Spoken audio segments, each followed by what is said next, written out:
இன்பத்துறையந்தாய் போற்றி, பாகம் பெண்ணுருவானாய் போற்றி, காவாய் கனகத்திரளே போற்றி, கையிலை மலையானே போற்றி போற்றி. திருச்சிற்றம்பலம். தில்லையம்பலம். புழியர்கோன் வெப்பொழித்த புகழியர்கோன் கழல் போற்றி, ஆழிமிசை கல்மிதப்பில் அணைந்த பிரான் அடி போற்றி, வாழி திருநாவலூர் வன்தொண்டர் பதம் போற்றி, ஊழிமலி திருவாத ஊரர் திருத்தாள் போற்றி, தில்லைவாழ் அந்தணரே முதலாக சீர்படைத்த தொல்லையதாம் திருத்தொண்டத் தொகையடியார் பதம் போற்றி, ஒல்லையவர் புராண கதை உலகறிய விரித்துரைத்த செல்வமளி குன்றத்தூர் செக்கிழாரடி போற்றி, ஈராண்டில் சிவஞானம் பெற்றுயர்ந்த மெய்கண்டார் இணைத்தால் போற்றி, நாராண்ட பல்லடியார்க்கு அருள் புரிந்த அருள் நந்தி நற்றால் போற்றி, நீராண்ட கடந்தை நகர் மறை ஞான சம்பந்தர் நிழல்தாள் போற்றி, சீராண்ட தில்லை நகர் உமாபதியார் செம்பதும திருத்தாள் போற்றி, தெளிவு குருவின் திருமேனி காண்டல் தெளிவு குருவின் திருநாமம் செப்பல், தெளிவு குருவின் திருவார்த்தை கட்டல் தெளிவு குரு ஒரு சிந்தித்தல் தானே, கல்லாலின் புடையமர்ந்து நான்மறை ஆரங்க முதல் கற்ற கேள்வி, வல்லார்கள் நால்வருக்கும் வாக்கிறந்த பூரணமாய் மறைக்கப்பாலாய் இல்லாமாய் அல்லதுமாய் இருந்ததனை இருந்தபடி இருந்து காட்டி, சொல்லாமல் சொன்னவரை நினையாமல் நினைந்து பவத்தொடக்கை வெல்வாம், கையிலாய பரம்பரையில் சிவஞான போத நெறி காட்டும், வெண்ணெய் பயில்வாய்மை மெய்கண்டான் சந்ததிக்கு ஓர் மெய்ஞான பானுபாகி, குயிலாரும் பொல் திரு ஆவடுதுறை வாழ் குரு நமச்சிவாய தேவன் சயிலாதி மரபுடையோன் திருமரபு நீடூழி தழைகமாதோ. ஆடக மதுரை அரசே போற்றி, கூடல் இலங்கு குருமணி போற்றி, திருச்சிற்றம்பலம். தில்லையம்பலம்.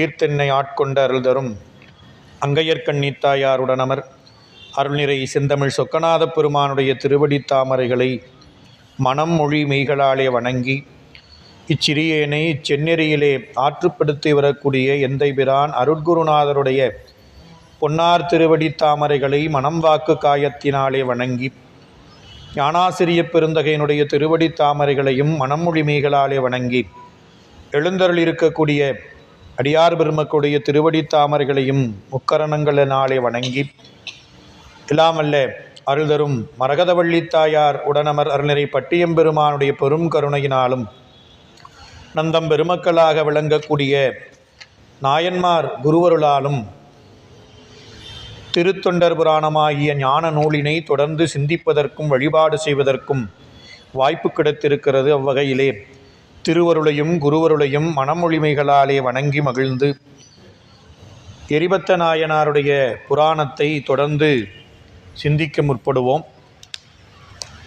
கருவூர் என்று சொல்லக்கூடிய அற்புதமான கொங்கு நாட்டு திருத்தலம், புகழ்ச்சோழ மாமன்னர் அரசாட்சி செய்து வரக்கூடிய தலத்திலே பெருமான் எழுந்தருள் இருக்கக்கூடிய ஆணிலை என்று சொல்லக்கூடிய திருக்கோயிலில் அப்பெருமானுக்கு மலர் தொண்டு செய்து வரக்கூடிய சிவகாமி ஆண்டார் நியமமாக தன்னுடைய தொண்டினை செய்து வரக்கூடிய நிலையிலே, ஒரு நாள் இறைவனுக்குரிய மலர்களை திருப்பள்ளித்தாமம் என்று சொல்லக்கூடிய புது மலர்களை பறித்து தன்னுடைய பூக்கோல கூடையிலே நிரப்பி வருங்கால்,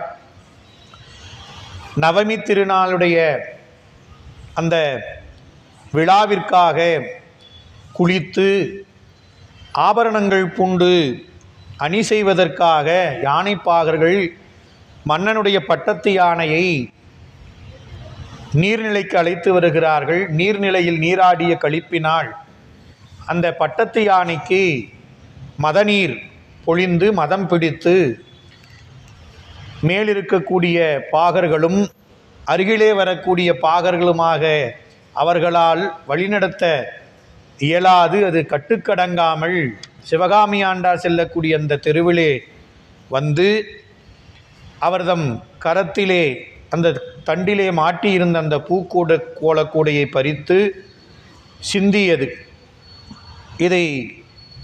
இது நடந்தவுடனே சிவகாமி ஆண்டார் தன்னுடைய தொண்டு முட்டுப்பட்டது என்ற பெரும் துயரத்தில் ஆழ்ந்தார். யானையை தாக்குவதற்கும் தொடர்ந்து சென்று தாக்குவதற்கு முற்பட்டார். ஆனால் யானை மதம் பிடித்ததால் வேகமாக விரைவாக சென்றது. தன்னுடைய குறி தவறியதனால் தரையிலே விழுந்து தரையில் அடித்து சிவதா சிவதா என்று பெருமானிடத்திலே ஓலமிட, அடியாருக்கு அடாதன அடுத்த பொழுது சிங்கமென்று சீறி வந்து அடியார்களுக்கு வந்த துன்பத்தை போக்கக்கூடிய எரிபத்த நாயனார் இதை கேட்டவுடன் அங்கு வந்து சேர்கிறார்.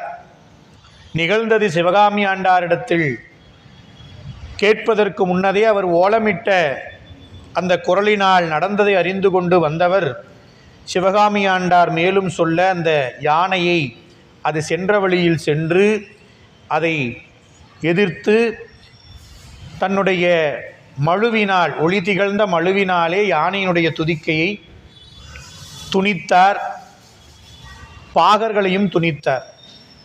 இவ்வாறு நடந்த பிறகு எஞ்சியிருக்கக்கூடிய பாகர்கள் அரண்மனை வாயில் காவலரிடத்தில் சென்று செய்தியை சொல்லக்கூடிய பொறுப்புடையவர்கள் சென்று மன்னனுக்கு செய்தியை அறிவிக்கும்படி சொன்னார்கள். வாயில் காவலர்கள் சென்று மன்னனிடத்திலே செய்தியை சொன்னவுடன் மன்னன் கேட்டவுடன் வெகுண்டெழுந்தான். உடனடியாக அரண்மனை வாயிலுக்கு வந்தவுடனே சேனைத் தலைவர் ஏதோ பகை வந்துவிட்டது என்று படைகளையெல்லாம் திரட்டுவதற்கு உத்தரவு கொடுத்தார். இப்படி படை கிளர்ந்து வந்தது என்று நிலையிலே நாம் சிந்தித்தோம் கடந்த வகுப்பில். குதிரைப்படை, யானைப்படை, அதுக்கப்புறம் தேர்ப்படை, படை வீரர்களுடைய காலாட்படை என்று சொல்லக்கூடிய 4 உறுப்புகள் படைகளுக்கு உண்டு.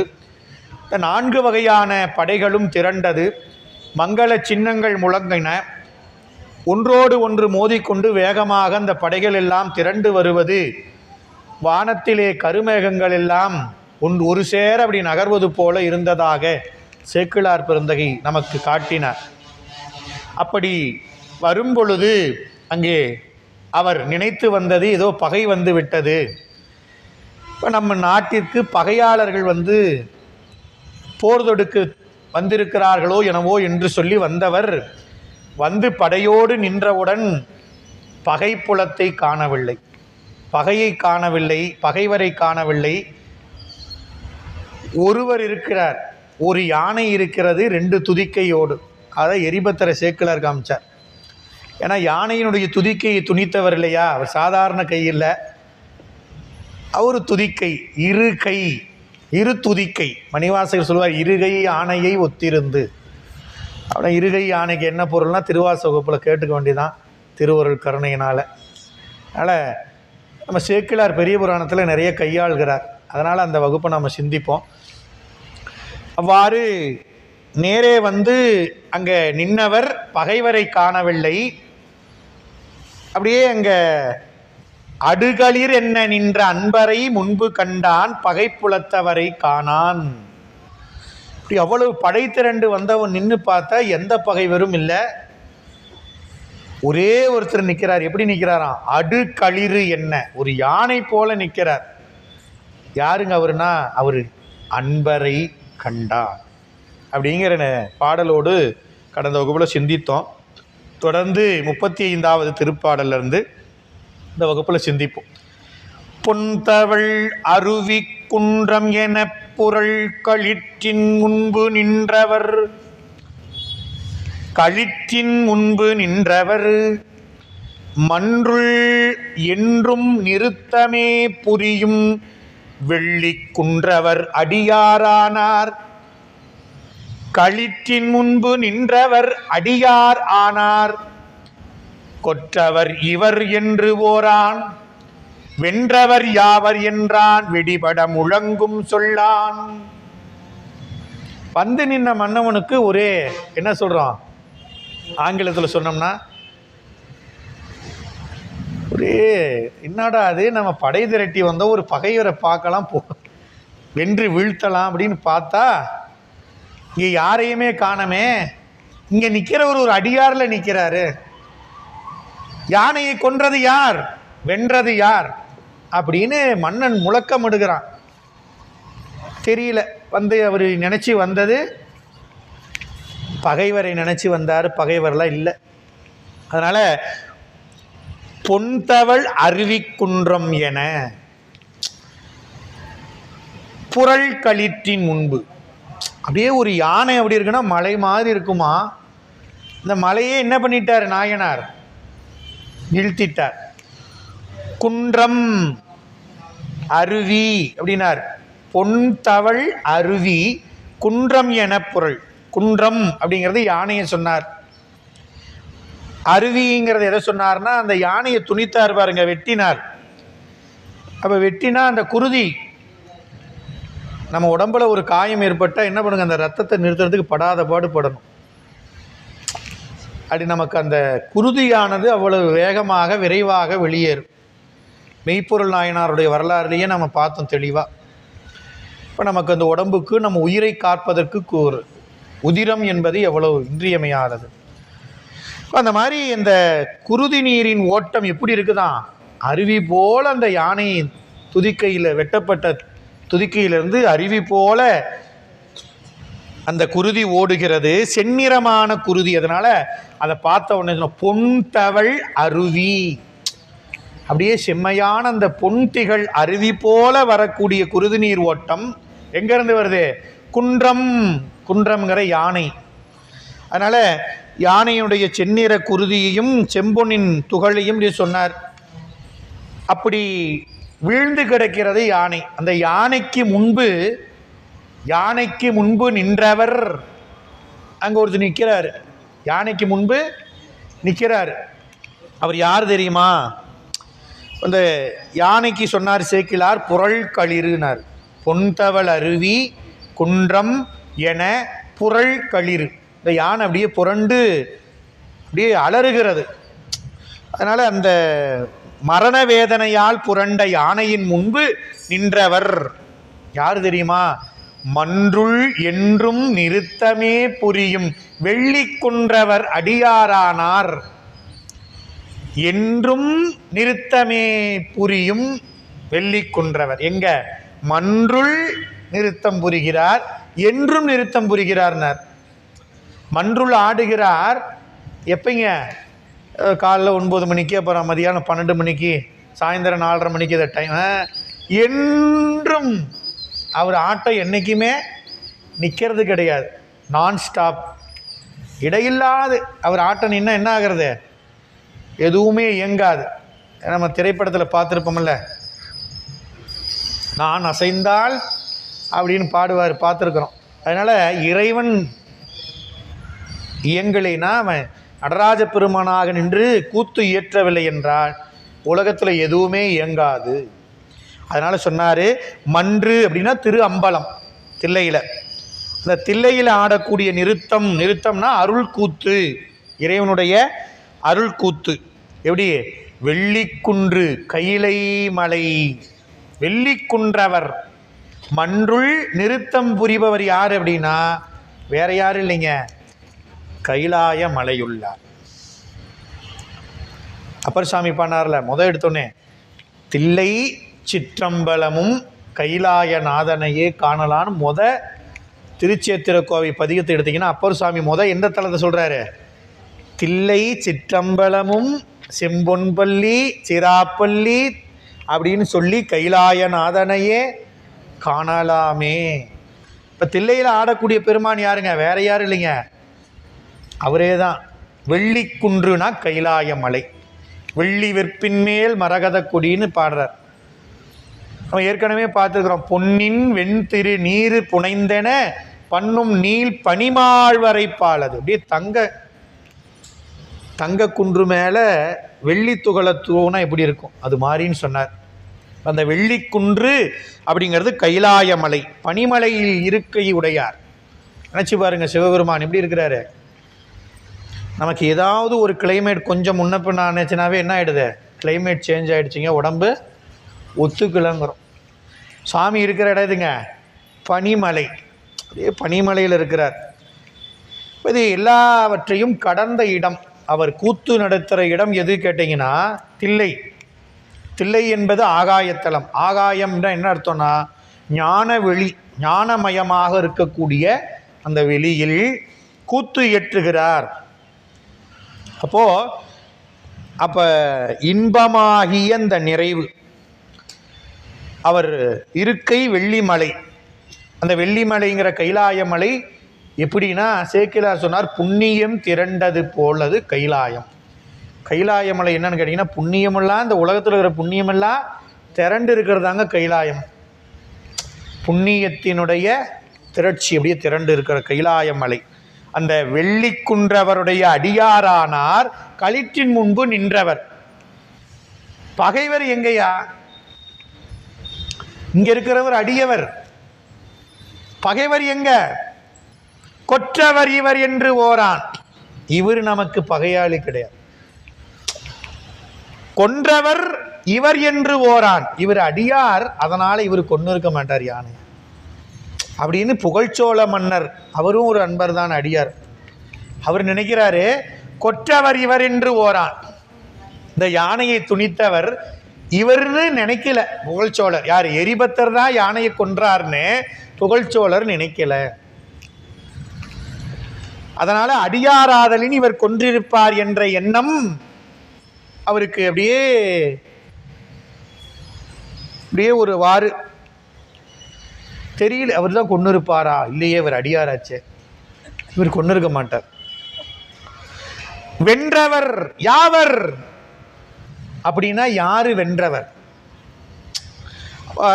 இந்த கொன்று விட்டதனால வெற்றி பெற்றவர்னு கருதுனா. பட்டத்து யானையே கொண்டு இருக்கிறார்னா ஒரு நாட்டினுடைய அரசனுடைய அரச பட்டத்துக்குரிய யானையை கொன்றிருக்கிறார்கள்னா சும்மாவா? அவங்க வென்றிருக்கிறார்கள். என்ன நினைச்சு செஞ்சிருக்கணும்? இந்த பட்டத்து யானையை வீழ்த்தினா நம்ம வெற்றி பெறலாம் அப்படிங்கிற எண்ணத்தில் செஞ்சவர் யார் அப்படின்னு அர்த்தம். வென்றவர் யார்னா யானையை துணித்தா வெற்றி பெறலாம் என்று நினைத்து யானையை கொன்றவர் யாவர்? யாருன்னு கேட்கல. யார் யார் யாது அப்படின்னு எரிந்தவர் யார் அப்படின்னு வெடிபட முழங்கும் சொல்லான். அப்படியே அதிருமாறு சொல்றான். வெடிபட, ஒரு வெடி வெடிச்சா எப்படி இருக்கும் அந்த மாதிரி கேட்கிறானா. கொன்றவர் யார் அப்படின்னு புகழ்ச்சோழ மன்னர் வெடிபட முழங்கும் சொல்லான். வென்றவர் யாவர் என்றான். அரசன் ஆங்கு அருளி செய்ய அருகு சென்று அணைந்து பாகர் விரை செய்தார் மாலையோய் நின் விரல் களிற்றெதிரே நிற்கும் திரை செய் நீர் உலகின் மன்னர் யாருளார் தீங்கு செய்தார் பரசு முன் கொண்டு நின்ற இவர் தீங்கு செய்தார் என பணிந்து சொன்னார். மன்னன் கேட்கிறார், பதில் சொல்லணும்ல. அங்கேருந்து வந்து செய்தி சொன்னாங்களே மணிவா இல்லை, அந்த பாகர்கள்கிட்ட வந்தாங்க. மன்னா, அரசன் ஆங்கு அருளி செய்ய, என்ன வென்றவர் யாவர் என்று வெடிபட சொல்லினால் சொன்னான். அதை கேட்டவுடனே அந்த பாகர் மன்னனுக்கு அருகு சென்று அணைந்து கிட்ட வந்து விரை செய்தார் மாலையோய், மன்னரை போற்றுகிறார். யானையுடன் வந்தவில் தப்பிச்சவர் வந்து சொல்றவர் யாரு? 5 பேர் யானையோடைய போய் சேர்ந்துட்டாங்க. அதில் தப்பிச்சு போய் செய்தி சொன்னார் பாருங்க. அதில் ஒருத்தர் வந்து, மன்னா விரை செய்தார், விரை செய்தார் மாலையோய், விரை செய்தார் மாலையோய் அப்படின்னு பிரித்து பொருட்கொள்ளணும். விரை அப்படிங்கிறது மனமுடைய, தார்னா மாலை. அப்போ மனமுடைய பூமாலை சோழருக்கு அடையாளம். மனமுடைய பூமாலையை அணிந்திருக்கக்கூடிய மன்னா, நின் விரல் களிற்றெதிரே நிற்கும் திரைசை நீர் உலகின் மன்னர் யார் உளார்? உங்க வீரத்துக்கு முன்ன இந்த உலகத்தில் உங்களை எதிர்ப்பதற்கு யார் இருக்கிறாங்க? அப்படி மன்னனுடைய வீரத்தை சொல்கிறார். மாலையோய், அப்ப தார்னு சொன்னது பூவுக்குரிய ஓமை, மனம் மிகுந்த பூ. மாலையோய்ங்கிறது அவனுடைய தோல், அரசனுடைய தோலுக்கு சொன்னார். தார்னாலும் மாலையினாலும் ஒன்று தானே, எதுக்குங்க 2 தடவை சொல்லியிருக்கிறாரு? தார் என்பது மனம் கமழ் பூக்களினால் ஆன மாலை, அதை அணிந்த தோலை உடையவன் மாலையோய் அப்படின்னா சீற்றத்தாலும் வலிமையாலும் அப்படியே இந்த தோள் அமைப்பு புகழ்ச்சோழருக்கு. அப்போ இதுவரையும் வெற்றியே பெற்ற வலிய யானை நின் விரல் களிறு. அண்ணா, இதுவரையிலும் தோல்வியே பெறாது வெற்றியே அடைந்த நின் களிற்று, நின் களிறு உன்னுடைய இந்த பட்டத்து யானை வலிய யானை எதிரே நிற்கும், அதனை எதிர்த்து இங்க போர் செய்வதற்கு வல்ல நபர் இந்த உலகத்துல யாரும் கிடையாது.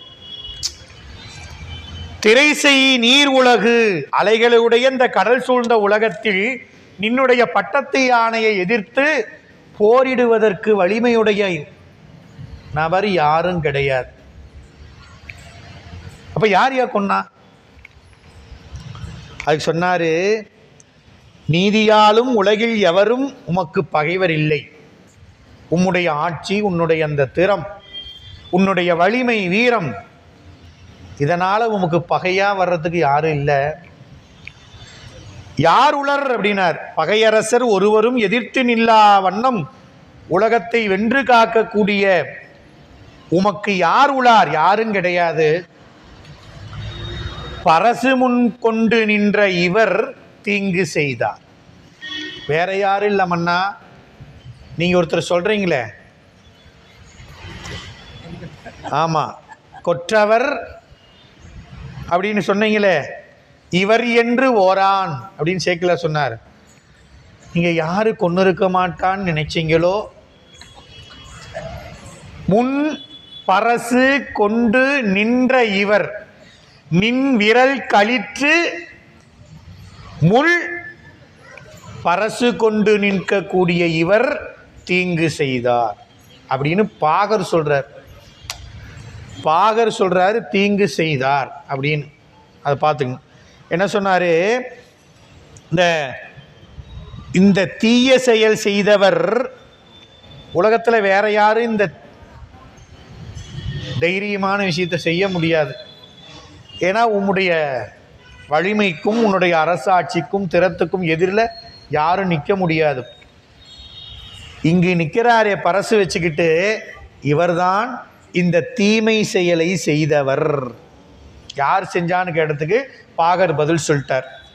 முன் பரசு கொண்டு, அதனால மழு பரசுனா அப்படின்னு சொல்லிட்டார். குழையணி காதினானுக்கு அன்பராம் குணத்தின் மிக்கார் பிழைபடின் நன்றி கொல்லார். பிழைத்ததுண்டு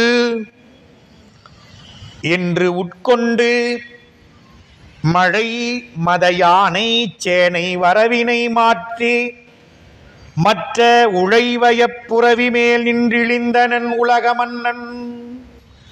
திரைசை நீருலகின் மன்னர் யார் உளார்? உலக மன்னன் இழிந்தனன். அப்படியே இதை கேட்ட உடனே மன்னர் என்ன பண்ணிருப்பார்? எதுக்கியா கொன்ன? நான் அடியார் நினைச்சேன், என் நம்பிக்கை இப்படி வீண் பண்ணிட்டியா அப்படின்னு கேட்டாரா? இல்லை. தீங்கு செய்தார்னு பாகர் சொன்னாரு. மன்னர் புகழ்ச்சோழ மாமன்னர் என்ன நினைக்கிறாராம்? குழையணி காதினானுக்கு அன்பராம் குணத்தின் நிக்கார் பிழைபடின் அன்றி கொல்லார். ஒரு அடியார் பட்டத்து யானையை கொண்டிருக்கிறார்னா யானை ஏதோ பிழை செஞ்சிருக்காம இவர் கொல்ல மாட்டார். அப்ப என்ன நினைக்கிறார் பாருங்க. இதே நீங்க பெரிய புராணத்தில் நிறைய இடம் இருக்குது. ஒண்ணு வேணாம், அப்பர் சாமி வரலாறுல சமணர்கள், நம்முடைய சமய தலைவராக இருந்த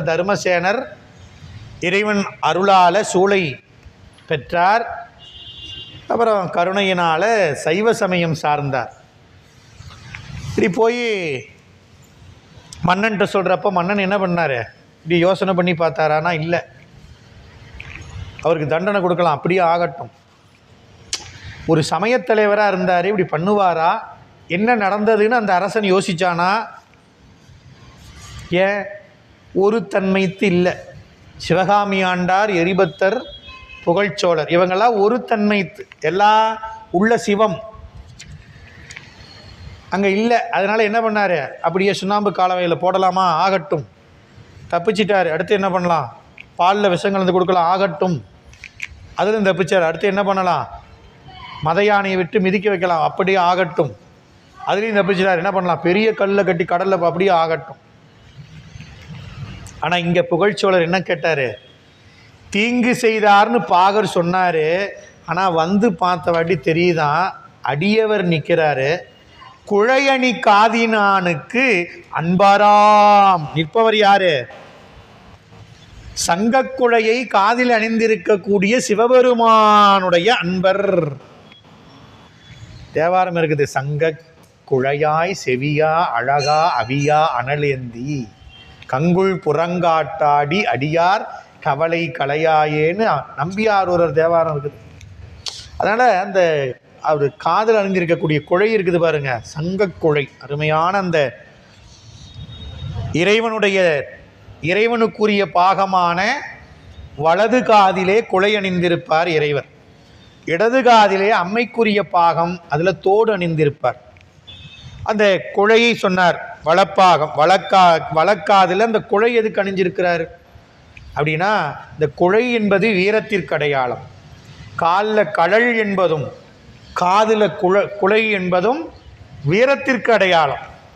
அதனால் இந்த குழை என்று சொல்லக்கூடிய ஆபரணத்தை அணிந்து விளங்கக்கூடிய பெருமானுடைய அன்பராம் நிற்பவர். தீங்கு செய்தார்னு பாகர் யாரை சொன்னாரோ அவர் அன்பராம். அன்பர்னா எப்படி இருப்பாருங்க? குணத்தின் மிக்கார். அது என்னது? என்ன குணம்? கருணை குணத்தில் மிக்கவர் அன்பர். அன்பராம் அப்படின்னா அன்பர் எப்படி இருப்பார்? குணத்தின் மிக்கவராக இருப்பார். என்ன குணம்? கருணை குணத்தில் மிக்கவர். கோதிலா குணப்பெரும் குன்றனார் திருக்கூட்ட சிறப்பில் சேக்கிலார் சொன்னார். அடியார்கள் யாருங்க? குற்றமில்லாத குணத்தில் மிக்கவர்கள். அவர் இதை செஞ்சிருக்கிறார்னா அவர் மேலே பிழை இல்லை. நீங்க எப்படி சொல்றார் பாருங்க. பிழைபடி நன்றி கொள்ளார். ஏதோ பிழை நடந்திருக்குது, அதனால தான் இவர் கொண்டு இருக்கிறார். அப்போ ஒரு நியதி அரசர் தன்னுடன் வச்சிருக்கிறார், அது தனக்குள்ளேயே இப்போ நிச்சயித்துக் கொள்கிறார். இவர் கொண்டு இருக்கிறாரா, இவர் தான் கொண்டு இருக்கிறார்னு பார்த்தவர் சொல்றார். அதன் பிறகு அவருக்குள்ள ஒரு ஆராய்ச்சி, அவர் நினைச்சிட்டு தனக்குள்ளேயே ஒரு முடிவுக்கு வரார் புகழ்ச்சோழர். இல்லை இல்லை, இவர் தான் கொண்டு இருக்கட்டும், கொன்றிருந்தாலும் அன்பர் குணத்தின் மிக்கவரான குழையணி காதினானுக்கு அடியவரானதான இவர் பிழைபடி நன்றி கொள்ளார். அதனால் தம்முள் நிச்சயித்து கொண்டார். அதனால் கொலை அப்படின்னு உடனே இது குற்றம், பிடிச்சிட்டு அவரை போட்டு சிறையில் உடனே தண்டனை அப்படின்னா இல்லை. அவர் நினச்சிருந்தா அப்பயே. ஆனால் புகழ்ச்சோழ மாமன்னர் அப்படி நினைக்கல. அவர் உள்ளுக்குள்ள நிச்சயித்து கொண்டு, அப்போது பிழைப்படின் குற்ற நீங்க தண்டித்தல் என்பது இறைவன் காட்டிய வழி. பிழைபடின் என்ன பண்ணலாம்? அந்த குற்றம் நீங்குவதற்காக தண்டிக்கலாம் என்பது இறைவன் காட்டிய வழி. அதுக்கு பேர் மரக்கருணைன்னு பேர். என்ன பேர்? மரக்கருணை. சிவபெருமான் செஞ்சிருக்கிறார். எங்கெல்லாம் அப்படின்னா தக்க யாகம், அதில் பார்க்கலாம். இந்த மாதிரி நம்ம பார்க்கலாம். அவருடைய அந்த இறைவனுடைய அந்த நிலையில் நம்ம பார்க்கும் பொழுது மரக்கருணையும் சொல்லும் பொழுது தக்கன் வேள்வியில் பங்கு கொண்டவர்களுக்கெல்லாம் அந்த ஆன்மாக்களுடைய குற்றம் நீங்க வேண்டி தண்டிப்பார். இல்லைன்னா அந்த குற்றம் நீங்காது, அந்த உயிருக்கு அது பாவமாக சென்று சேர்ந்து என்ன ஆகாது, மறுபடியும் பிறவி கொடுத்துரும். அதனால் இவர் அரசர், நீதி செலுத்தக்கூடிய அரசர் இல்லையா, அதனால் தெரியும். ஏன்னா இப்போ இவர் அரசராக இருந்து எத்தனையோ தண்டனைகளை வழங்கியிருக்கலாம் இல்லையா. எதுக்கு தண்டனை வழங்கியிருப்பார்? அந்த குற்றம் நீங்க வேண்டி மறுபடியும் அந்த குற்றம் செய்யக்கூடாதுன்னு தண்டனை கொடுத்துருப்பார். அப்போ இவருக்கு தெரியும், அப்போது இங்கே யானை தண்டிக்கப்பட்டிருக்கிறது அப்படின்னா அது குற்றம் செய்திருக்கிறது. அந்த குற்றம் நீங்குவதற்காக அடியவரானவர் அந்த யானையும் யானையுடைய பாகர்கள் குற்றம் நீங்க வேண்டி அவர்களை தண்டித்திருக்கிறார். இது குற்றம் இல்லை, எரிபத்த நாயனார் செய்தது குற்றம் இல்லை அப்படின்னு தனக்குள்ள ஒரு முடிவு செய்து கொள்கிறார். அதன் பிறகு என்ன பண்றாரு? பிழைத்தது உண்டு, ஏதோ பிழை நடந்திருக்கிறது, பிழை நேர்ந்தது உண்டாம் அப்படின்னு உறுதி பண்றார். இச்செயல் நடந்திருக்குதுன்னா இங்க பிழை நடந்திருக்குது அப்படின்னு உறுதி பண்றார். அப்போ இது நம்ம சைவ சித்தாந்தத்தை சொல்லும் பொழுது அளவை சொல்லுவோம், இது கருதல் அளவை. இந்த கருத்தால அனுமானத்தினால், அனுமான அளவைன்னு பேர். ஒரு அனுமானத்தினால் முடிவு செய்கிறார். எப்படி அப்படின்னா, புகை வருது தூரமாக, அப்போ நம்ம என்ன நினைக்கிறோம்? எங்கேயோ நெருப்பு பிடிச்சிருச்சாட்டிருக்குது, எவ்வளோ புகை வருதுங்கிறோம். நம்ம கண்ணுக்கு நெருப்பு தெரியுதா அப்படின்னா, ஆனால் புகை வருது, ஆனால் நெருப்பு இருக்குன்னு சொல்கிறோம். நெருப்பு இல்லாமல் புகையாதுங்கிறோம். அது எப்படி? அனுமானம். நெருப்பு இருந்தால் தான் ஆற்றுல தண்ணி வருது அப்படின்னா மழை பெஞ்சிருக்குதுங்க, மழை பொழிந்திருக்கிறது, அதனால் வெள்ளம் வருதுங்கிறோம். இப்போ மழையை பார்த்தோமா? தெரியல, எங்கேயோ மழை பெஞ்சிருக்கு, தண்ணி இங்கே வருது. அதுபோல் அனுமானத்தினால் முடிவு கண்டார். பிழைபடி நன்றி கொள்ளார் அப்படின்ட்டார். பிழைபடி நன்றி கொள்ளார், பிழைத்தது உண்டு என்று உட்கொண்டு உடனே என்ன பண்றார் பாருங்க, மழை மதயானை சேனை வரவினை மாற்றி. மழை மதயானை வீரக்கழிப்பினால் படையின் யானைகள் மழை போல மதநீர் சொரிய நின்றன. அப்படியே அந்த கழிப்பு, இதுக்கு முன்னே பார்த்தோம் பாருங்க, எத்தனை வாத்திய முழக்கம், எத்தனை வகையான கருவிகள், எத்தனை ஆரவாரத்தோடு வந்தாங்க கழிப்போட. ஏதாவது மண்ணை இப்படிக்கிட்டேன்னு தலையை ஆட்டினா என்ன ஆகும்? அதனால் என்ன பண்ணார் மன்னர்? அந்த சேனைகளுடைய வரவை மாற்றினார். நீங்கள் நில்லுங்க, கிளம்புங்க அரண்மனைக்கு. வரவை மாற்றினார். இங்கே முன்னால் தனக்கு பின்னால் வந்துட்டு இருந்த படைகளை எல்லாம் என்ன பண்ணார்?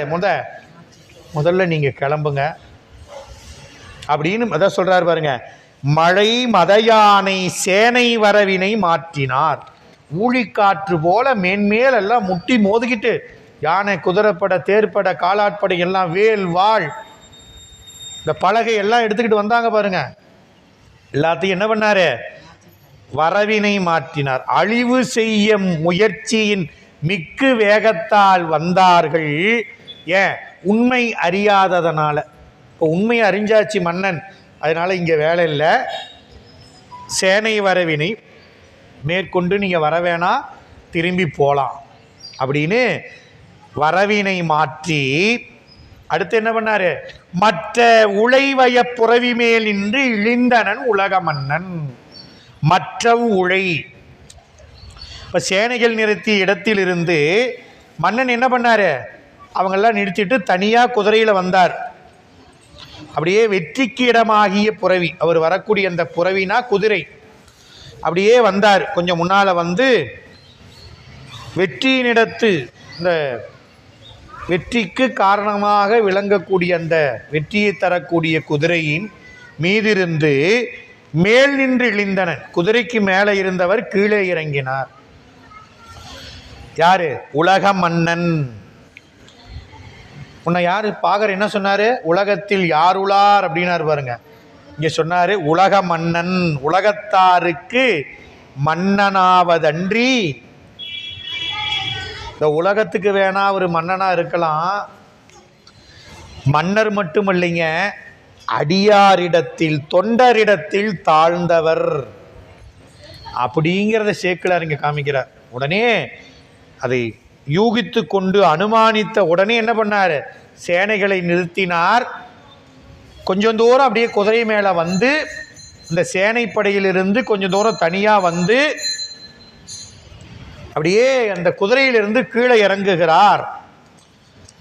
அப்போ அங்கேருந்து வந்த அந்த சீற்றமெல்லாம் என்ன ஆயிடுச்சிங்க, கொஞ்ச நேரத்தில் பொசுக்குன்னு எல்லாம் நிசப்தம், அப்படியே சைலண்ட் ஆயிடுச்சு.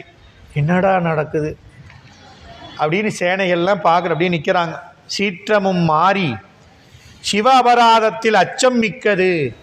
இப்போ மன்னனுக்கு என்ன வந்துருச்சு,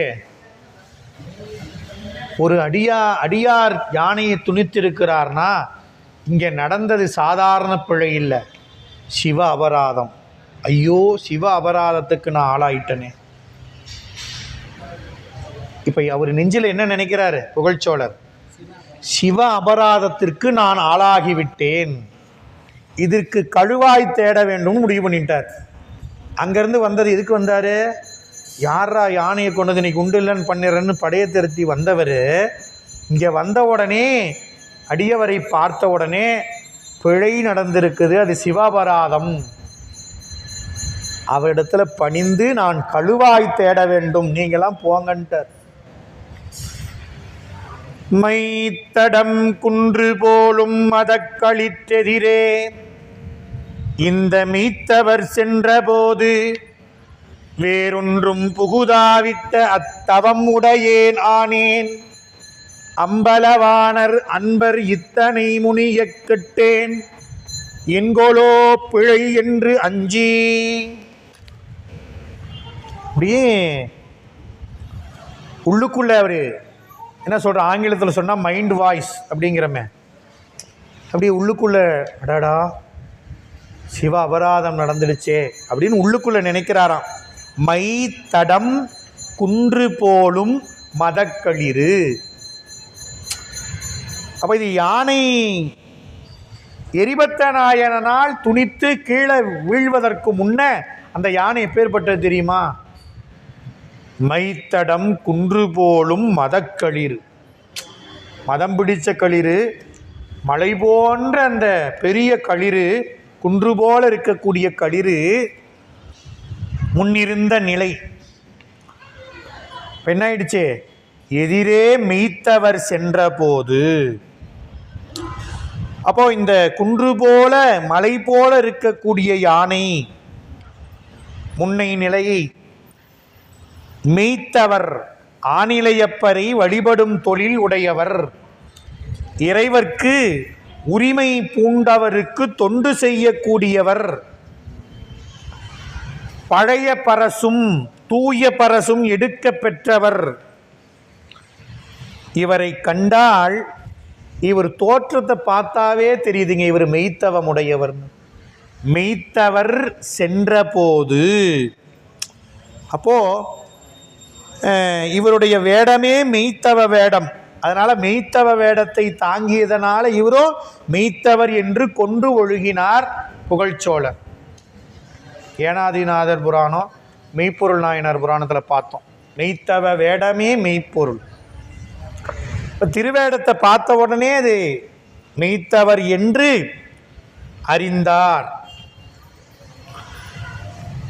அடுத்தது அதை அறிந்த உடனே என்ன பண்ணாரு, வேறொன்றும் புகுதாவிட்ட, வேறொன்றும் அதாவது வேறுனா இடையூறு ஒன்றும், வேறா வேறுன்னு சொன்னார். வேறு அப்படிங்கிறதுக்கு என்ன அர்த்தம்னா நன்மைக்கு மாறாகிய ஏதோ நடந்திருக்கு, நன்மைக்கு மாறாகிய ஒன்று புகுதாவிட்ட, அப்போ நிகழாமல் விட்ட அத்தவம் உடையேன் ஆனேன். என்ன சொல்றாரு, தமது யானையினால் அன்பருக்கு விளையாது விட்டது என்னுடைய பெருந்தவம் அப்படின்னு சொல்றார். என்ன சொல்றாரு, மாற்றானை வென்ற இவரது சேனைகள், புகழ்ச்சோழருடைய சேனைகள் இதுவரையிலும் பகைவர்களை எல்லாம் வென்றது. ஆனா இவருடைய இந்த சரித நிறைவில் பார்க்க போறோம். அவர் கொண்ட கொள்கை என்னன்னு, அவருடைய உளப்பாங்கு என்னங்கிறது பின்னால பார்க்க போறோம். அதே உளப்பாங்கு தான் இங்க முதல்ல வெளிப்படுது.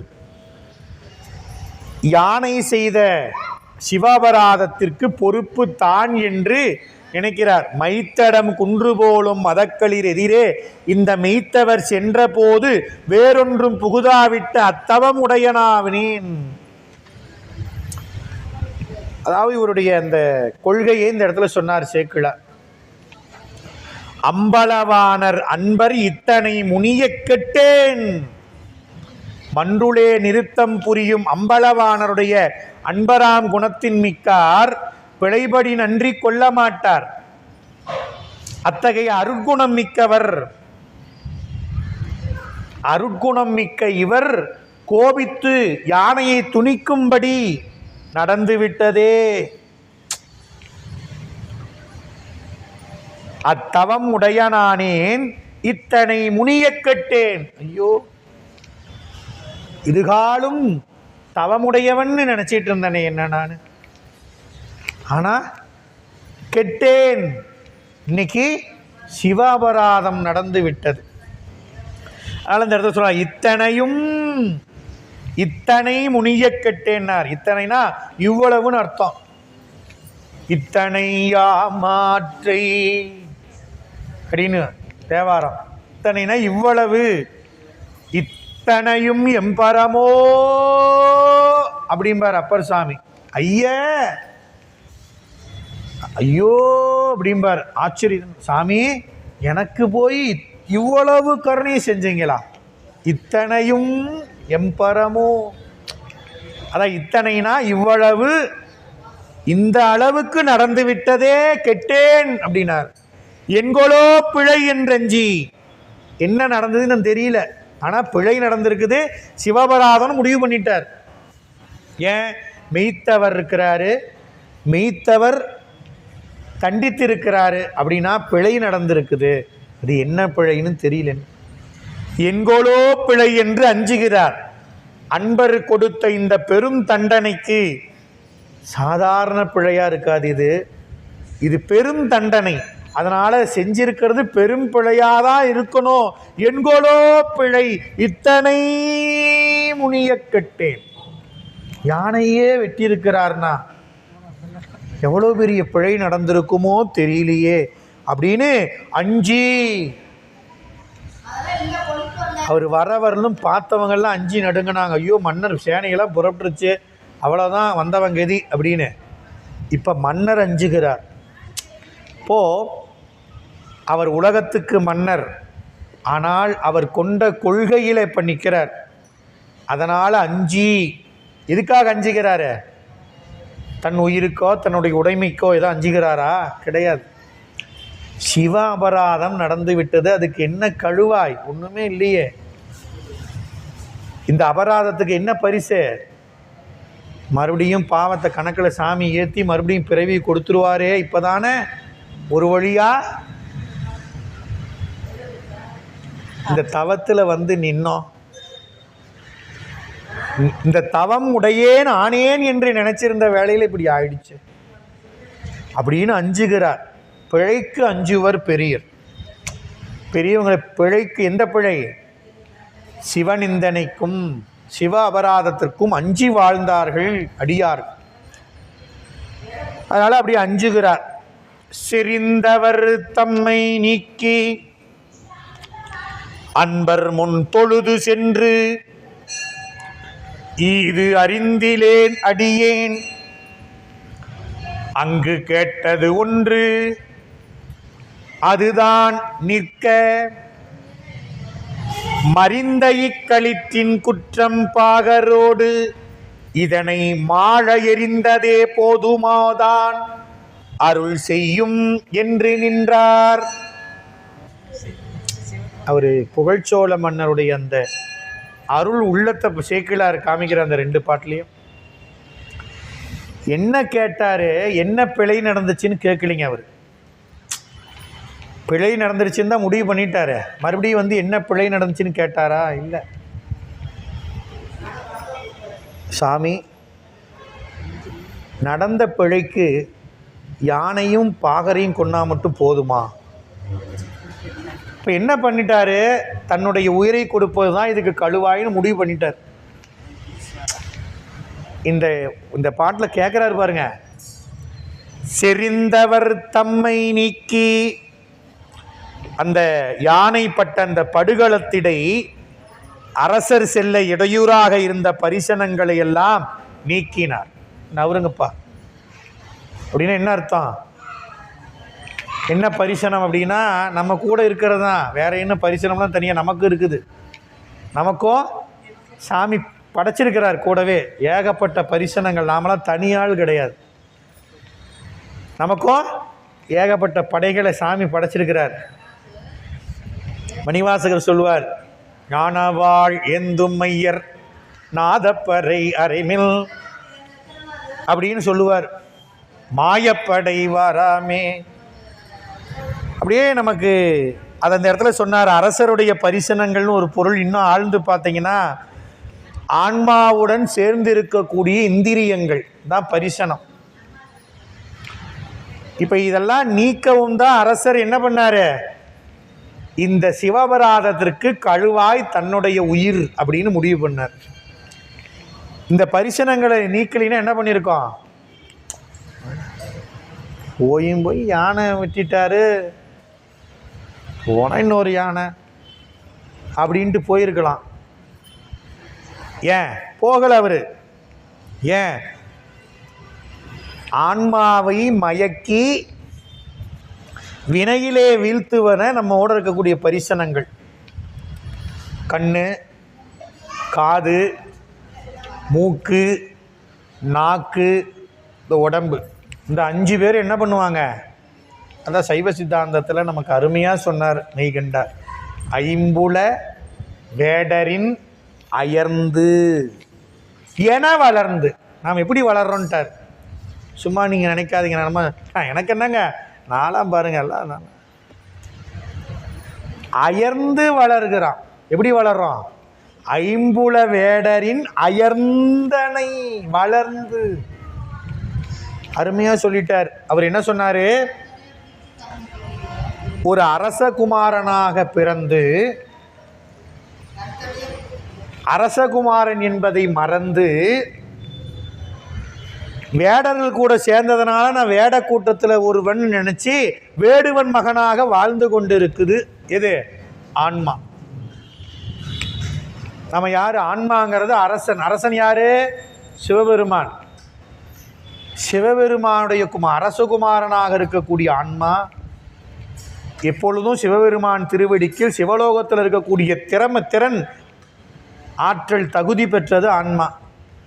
ஏங்க போகலை அப்படின்னா அதான் அங்கே சேரலையே. ஐம்புல வேடரின்ல அயர்ந்து கிடக்கிறேன். அப்புறம் எங்கெங்கே போகிறது? வேடர் மகனாக வாழ்ந்து கொண்டு இருக்கிறேன். எப்படி? கண்ணு, காது, மூக்கு இதெல்லாம் ஆட்டு விற்கிற மாதிரி ஆடிக்கிட்டு. அதான் இந்த இடத்துல சொன்னார், செறிந்தவர் தம்மை நீக்கி. அப்போ இந்த கண்ணுனால் பார்த்தது கேட்டது எல்லாரும் நீங்கள் நில்லுங்க கம்முன்னு அப்படின்ட்டார். ஓரமாக நில்லுங்கப்பா அப்படின்ட்டு உள்ளிருக்கக்கூடிய சிவமே நிலவக்கூடிய தன்னுடைய அந்த அறிவினால முடிவு செஞ்சார். அன்பர் முன் தொழுது. அதனால் என்னைக்கும் இந்த பரிசனங்களாக நம்முடைய இந்திரியங்கள் வினையில் நம்மளை வீழ்த்தும். என்ன பண்ணோம்? வினையை சம்பாரித்து கொடுக்கும். வினையை சம்பாரித்து கொடுத்து அதனால் பிறவியை கொடுத்துரும். அதனால் அறியாமையின் காரணமாக வேறொன்றும் தகாது நடங்குதாம ஐம்புலன் இந்திரியங்கள் எல்லாம் நீக்கினார் முதல்ல. இல்லைன்னா என்ன ஆகும் அப்படின்னு என்ன பண்ணுவோம்? கூட அறியாமல் பட்டத்து யானையே கொண்டு இருக்கிறாரு. அடியாராக இருந்தால் என்ன, சாதாரண தானே. இப்போ இன்னைக்கு பார்த்தெல்லாம் ஒரு கையும் யாராக இருந்தால் நான் செஞ்சது தப்பு தானே அப்படின்னு என்ன பண்ணோம், உள்ள அந்த காரணம் இருக்குது அது சொல்லும். போய் உடனே புத்தி உடனே புறப்பட்டுரும், உடனே நம்ம உடம்புக்கு போய் இப்படி தான் ஒவ்வொன்றும் நமக்கு நடக்குது. அது என்ன நடக்கும், அது நடந்ததுன்னா இந்திரியங்கள் என்ன பண்ணும், அந்த முயற்சியினால் வினையை கொடுத்துரும். அதனால் புகழ்ச்சோழ மன்னர் குதிரையிலிருந்து இளங்கன உடனே என்ன செஞ்சார், பரிசனங்களை நீக்கினார், செறிந்தவர் தம்மை நீக்கி. அப்போ நாம் எதை செய்யும் யோசித்து முடிகிறதுக்கு முன்னே என்ன பண்ணணுங்க, எல்லாத்தையும் கொஞ்சம் நேரம் அப்படியே பார்க் பண்ணிடணும். அங்கங்கே வண்டியில் வந்தால் என்ன பண்ணுறான், பார்க் பண்ணிவிட்டு போகக்கூட அந்த மாதிரி என்ன பண்ணணும், அதெல்லாம் அங்கங்கே வச்சுட்டு அப்புறமா சிவசிவா பெருமானே இந்த மாதிரி இருக்குது, பெருமானே உன்னுடைய கருணைன்னு சிவபெருமானை நினச்சி ஏதாவது முடிவு பண்ணிங்கன்னா நன்மை. நானே பார்த்துக்கிறேங்க அப்படின்னு நம்ம முடிவு பண்ணனா வினை தான். அப்போ என்ன பண்ணார், முடிவு பண்ணார், அன்பர் முன் தொழுது சென்றார். சென்று தொழுல என்ன சொல்கிறாரு சேக்கிழார், அன்பர் முன்பு கீழே இருந்து குதிரையில் மேலேருந்து கீழே இறங்கின உடனே கை கூப்பிட்டார், அப்படியே தொழுதுகிட்டே போகிறார். அன்பர் முன்பு தொழுது அன்பர் முன் சென்றார். தொழுது கொண்டே அன்பர் முன்பு சென்று இது அறிந்திலேன் அடியேன், சாமி எனக்கு என்ன நடந்ததுன்னு தெரியாது,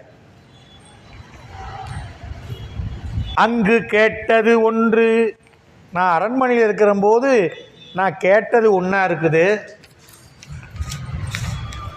அது இருக்கட்டும் விட்டுருங்க, அதுதான் நிற்க. அதை பேசி என்ன ஆக போகுது, மறுபடியும் அதை பேசினா மறுபடியும் டென்ஷன். என்ன சொல்லிட்டாரு, கேட்டது ஒன்று அது நிற்கட்டும், அது வேணாம் அப்படின்ட்டார். தேவையில்லாத நம்ம நினைக்கக்கூடாதுன்ட்டார். அதுதான் தேவையில்லைன்னு ஆகி போச்சு. அங்கே தான் ஒன்றும் இல்லை. அவள் என்ன ஆகி போச்சு, சிவமும் இருக்குது நினைக்கிறதுக்கு. நீங்கள் ஐயா சொல்கிற மாதிரி சாமி இருக்கிறாரு, பூ இருக்குது, நீர் இருக்குது, தேவாரம் இருக்குது, பாட வேண்டியதான், சாமி பூச வேண்டியதான், அப்படி தான், அவ்வளோதான். நமக்குன்னு என்ன விதிச்சிருக்குதோ அது நடக்க தான் போகுது. சாமி இருக்கிறாருன்னு விட்டுட்டு அவர் பார்த்துக்கிறார். அதை விட்டுட்டு இல்லை நான் அதை முடிச்சிடுவேன், இதை பண்ணிவிடுவேன், அதை பண்ணிவிடுவேன், ஒன்றும் கிடையாது. என்னால் ஆவதொன்றும் இல்லை எனினும் என் தாய் உன்னால் வாழுகின்றேன் அப்படிதான் பாடியிருக்கிறாங்க. அப்போது என்ன சொல்லிட்டார் புகழ்ச்சோழ மன்னர், நாங்கள் உனக்கு கேட்டது ஒன்று, அது நிற்க, அதை பற்றி வேணாம். அதான் இங்கே முற்றிலும் என்ன ஆயிடுச்சு, மாறி போயிடுச்சு. அரண்மனையில் கேட்டது வேற, இங்கே காண்பது வேற, மாறாக இருக்கிறது. அது கிடக்க, எது இந்த சேனையெல்லாம் அப்படியே கிடக்கட்டும். இங்கு சேனையோடு வர நேர்ந்தது பிழைபட்ட கேள்வியால் வந்த வினை. கேட்கறத பிழைபட கேட்டதனால வந்தவர் என்ன சொன்னார், பட்ட யானையும் பட்டு பட்டவர்த்தனமும் பட்டு பாகரும் பட்டர் அப்படின்னு சொன்னார். அந்த அரண்மனை வாயில் இருந்த காவலர்கள் என்னன்னு போய் சொன்னாங்க மன்னர்கிட்ட, சிலர் அப்படின்ட்டாங்க. பட்டத்து யானையை சிலர் துணித்தனர். சிலரா, இப்போ சிலருக்கு பின்ன பலர் வருவாங்கன்ட்டு என்ன பண்ணார், கோபத்தில் மன்னர் போனார், எல்லாம் சேனையை திரண்டு வந்துருச்சு. அப்போ பிழைப்பட கேட்டதனால் வந்தது இந்த வினை. அது ஒரு புறம் நிற்க, அது வேணாம், அதில் விட்டுடுங்க, தூக்கி போட்டுருங்க. என்ன நடந்துச்சுன்னு எனக்கு தெரியாது, நான் என்ன நடந்துச்சுன்னு கேட்கல உங்களை. நான் கேட்டது ஒன்று, இங்கே பார்க்கறது ஒன்று, அது நிற்கட்டும். மறிந்த இக்களிற்றின் குற்றம், இங்க வீழ்ந்து கிடக்குதே இந்த யானை. யானை இறப்பதற்கு யானை மட்டுமல்ல பாகருடைய குற்றமும் காரணம். அதனால களிற்றின் குற்றம், பாகரோடு இதனை மாள எறிந்ததே போதுமோ. சாமி, இந்த யானை செஞ்ச குற்றத்திற்கு பாகரும் உடந்தை. அதனால் பாகரோடு யானையை கொன்னீங்களே, அது போதுமா? போதாது. போதுமோதான் பதில் அவர் சொல்ல எரிபத்தர், இவரே சொல்றார் போதாது. போதுமோதான் போதாது. யானை துணிப்பதற்கு யானையுடைய குற்றமும் அதை செலுத்தக்கூடிய பாகரும் காரணம் என்று அனுமானித்து கொண்டார். யானை என்ன குற்றம் செஞ்சது அப்படின்னு இன்னும் தெரியல, அவருக்கு தெரியாது, அதை கேட்கல, அவரு கேட்கவும் இல்லை, தெரியவும் தெரியாது.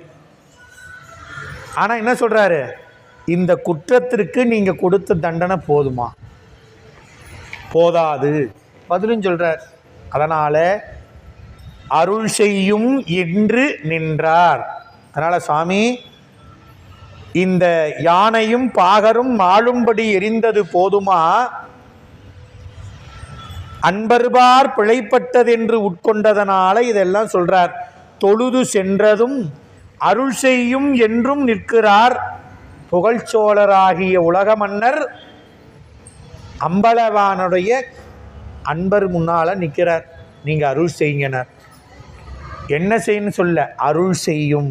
நீங்க இந்த சிவ அபராதத்திற்கு எனக்கு கழுவாய் செய்வதற்கு நீங்க தான் அருள் செய்யணும் அப்படின்னு நின்னார்.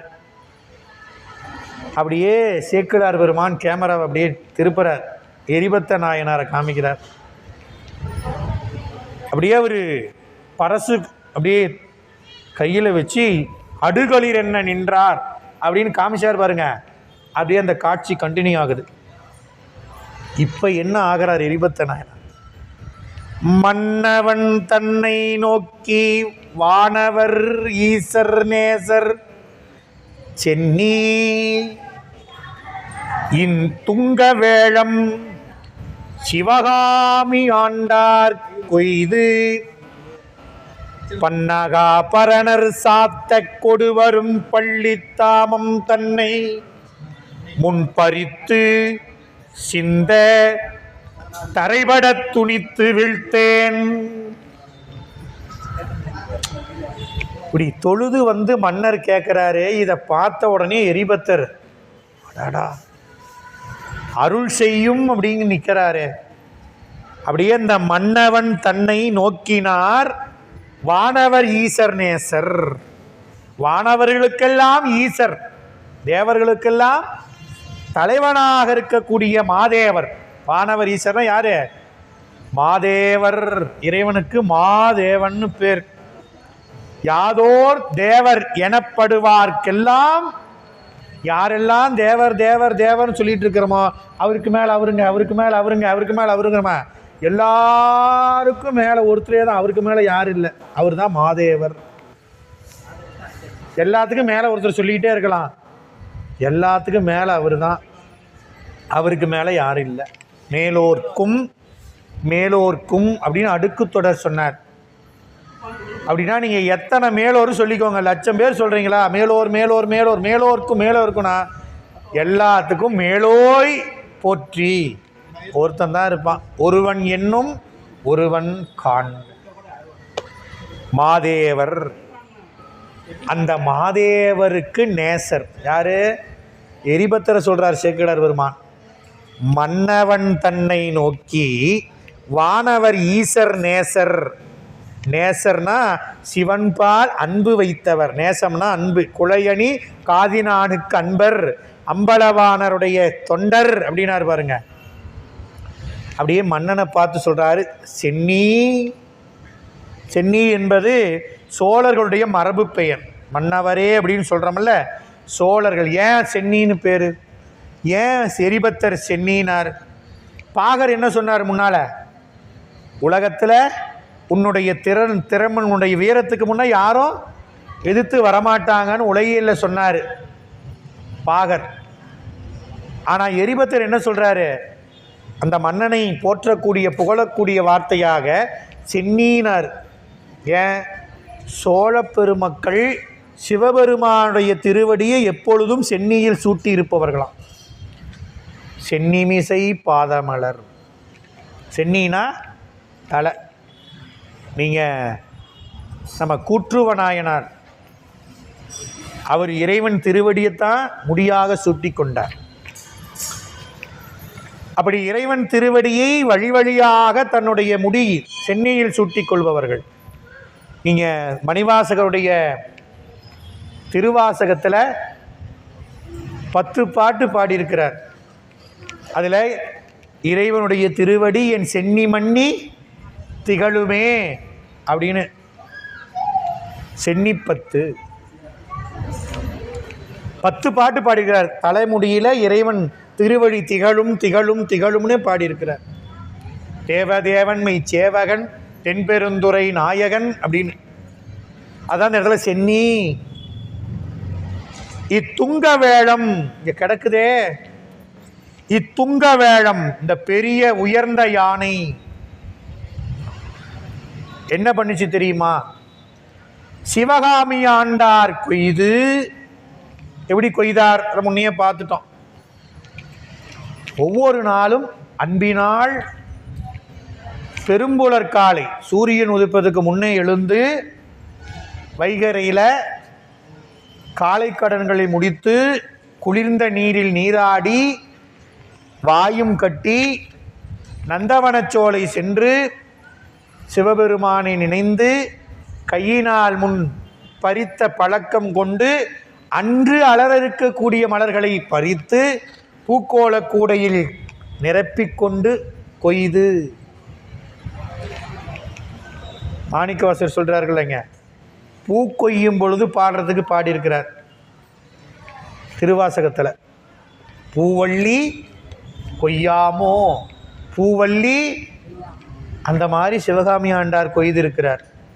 மலர் பறிக்கக்குள்ள இறைவன் புகழை பாடிக்கொண்டே பறிப்பது. மலர் போடுறப்பல்ல, செடியிலிருந்து பறிக்கிறப்பயே அவன் புகழை பாடிக்கொண்டு அப்படி கொய்த திருத்தொண்டு மலர் தொண்டு செய்யக்கூடிய சிவகாமி ஆண்டார் எதுக்கு மலர்களை கொய்தார்? பன்னகாபரணர் சாத்த. பன்னகாபரணர், பன்னகம்னா பாம்பு, பரணர் அணியாக அணிந்தவர், பாம்பை அணிகலனாக அணிந்திருக்கக்கூடியவர். இங்கே ஏன் பன்னகாபரணர்னாரு? இந்த பாம்பு யானையை கட்டுவதற்கு உதவும். யானையே கட்டக்கூடிய அந்த பாம்பை சிவபெருமான் ஆபரணமாக அணிந்த பன்னகா ஆபரணம். பன்னகம்ங்கிற பாம்பை ஆபரணம், பன்னக ஆபரணர். சிவபெருமானுக்கு என்ன பேரு? பன்னக ஆபரணர். நம்மளாம் எவ்வளவோ ஆபரணம் போட்டிருக்கோம். சிவபெருமானுக்கு ஆபரணம் என்ன? பன்னகம்ங்கிற, பன்னகம்னா பாம்பு, பாம்பை ஆபரணமாக போட்டிருக்கிறார். அப்போ நமக்கு தேவாரத்தில் நிறைய பாடியிருக்கிறாங்க. ஆர்த்திட்டதும் பாம்பு கை கொண்டதும் பாம்பு, ஆரமாவது நாகமோ சொல்லீர் ஆரணிய விடங்கரே. சாமி, உங்களுக்கு கழுத்தில் ஆரமாக இருக்கிறது நாகம்தான் கிடைச்சிதா? வேற எதுவும் கிடைக்கலையா சாமி? இங்கே வந்து பாருங்க, சேலத்தில் எத்தனை ஷோரூமு, எத்தனை டிசைனு. வெள்ளியில் வேணுமா, தங்கத்தில் வேணுமா, பிளாட்டினத்தில் வேணுமா, என்ன வேறு எதில் வேணும்? இதெல்லாம் ஒன்று கூட கிடைக்கலையா சாமி உங்களுக்கு? ஆரமாவது நாகமோ, போயும் போய் இந்த பாம்பு தான் உங்களுக்கு நெக்லஸாக ஆரமாக இருக்குது அப்படின்னு நம்ம அருளாளர்கள் பாடியிருக்கிறாங்க. என்ன அப்படின்னா, இறைவன் மணிவாசகர் சொல்லுவார், பச்சைத்தாள் அறவாட்டி படர்சடையாய் பாதமலர். இறைவன் பாம்பு அதே படம் எடுத்து ஆடும், சிவபெருமான் வேற அதை ஆட்டுவாராம். மணிவாசகர் சொல்றார், பச்சைத்தாள் அறவாட்டி. சாமி அதே தான் ஆடிட்டு இருக்குது, நீங்கள் வேற கம்மு நெறியா. இதை நான் பாம்பை ஆட்டினாதான் வினையெல்லாம் உன்னை விட்டு பயந்து ஓடும் அப்படின்னு சாமி என்ன பண்ணுறாராம்? பாம்பை ஆற்றாராம். என் வினை போகிறதுக்காக, உங்கள் வினை போகிறதுக்கும் ஆட்டுறார். பச்சைத்தாள் அறவாட்டி படர்சடையாய் பாதமலர் உச்சத்தார் பெருமானே. அச்சோ அப்படிங்கிறார் மணிவாசகர். எனக்கு தெரியாமல் போச்சு, நெருப்பு வச்சிருக்கிறான், எலும்பை போட்டிருக்கிறான் அப்படின்னு சொன்னாங்களே, என்னமோ அந்த சாமி பைத்தியக்கார நாட்டை என்னமோ போட்டுட்டு திரிகிறாரேன்னு நான் நினச்சிட்டு இருந்தேனே. இப்போ தான் தெரியுது, என் வினையை போகிறதுக்கு தான் பாம்பாட்டி இருக்கிறியப்பா. என் மலங்களை எல்லாம் சுட்டு சாம்பலாகிறதுக்கு தான் நெருப்பை கையில் வச்சுட்டு ஆடுறையே, தெரியாமல் போச்சு. அச்சோ என் சித்தத்தார் உயிர்ந்தவாறு அப்படின்னு பாடுறார் மணிவாசகர். நீங்கள் பாரு, அதான் இந்த இடத்துல பாம்பு. பன்னக ஆபரணர் சாத்த. அதாவது இந்த இடத்துல அருமையா சொன்னார், இறைவனுக்கு சிவகாமி ஆண்டார் சாத்த கொடுவரும் பள்ளித்தாமம். அந்த மலர்களை முன்பறித்து, அந்த மலர் கூடையை இந்த யானை பிடித்து பறித்து சிந்தியது. அதனால் தரைபட துணித்து வீழ்த்தேன். அந்த குற்றத்திற்காக, மலரை கொய்த அந்த சிவ அபராதத்திற்காக மலர் கூடையை பிடிச்ச அதனுடைய துதிக்கையை வெட்டி நிலத்தில் வீழும்படி துணித்தேன். இந்த கைதான் பறிச்சுது. அதனால பாதியார் ஏன் கையில் அடிக்கிறாரு? எழுத்து ஒழுங்கா இந்த எழுத்து கை தானே எழுதுச்சு, இந்த வாய் தானே பேசுச்சு, இந்த கால் தானே போச்சு அப்படின்னு சொல்லி தான் அந்த காலத்தில் கண்டிப்பது வழக்கம். இப்போ இல்லை, ஒரு காலத்தில். அப்போ எந்த நம்முடைய உடலில் இருக்கக்கூடிய நம்ம உயிருக்கு குற்றமாக சேருவது, நம்ம உடலில் இருக்கக்கூடிய ஏதோ ஒன்று கண்ணாலேயோ காதாலேயோ மூக்காலேயோ கையாலேயோ இருக்கும். அந்த குற்றத்தை செய்த அந்த உறுப்பை, அதனால் இங்கே எரிபத்தர் சொன்னார், யானை செய்த குற்றத்தையும் அதற்கு தான் கொடுத்த தண்டனையும் மன்னர்கிட்ட சொல்லிட்டார். மன்னா இதுதான், நான் ஒன்றும் அவர் பயந்துக்கல. எவ்வளோ சொல்கிறாரு, துணித்து வீழ்த்தேன் மன்னா அப்படின்ட்டார். கொஞ்சம் கூட பயம் கிடையாது. எதுக்கு? என் தொண்டு அது, அவ்வளோதான், என் தொண்டை நான் செஞ்சேன், எனக்கு ஒன்றும் அச்சம் கிடையாது அப்படின்னு சொல்கிறார். தாம் செய்த செயலை செய்ததை ஒப்புக்கிறதுக்கு ஒரு ரொம்ப முத என்ன வேணும்? செஞ்சதை ஒத்துக்கிறது பெருசு. அதுவும் மன்னனுக்கு முன்னாலேயே செஞ்சங்கிறது. ஆமாம், நினச்சி பாருங்க.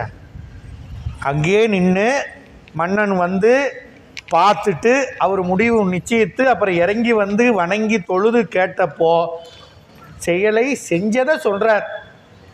அடுத்தது என்ன பண்ணுறார்? மன்னனை சேக்கிழார் காமிக்கிறார். இவர் நிலம் என்ன பாருங்க.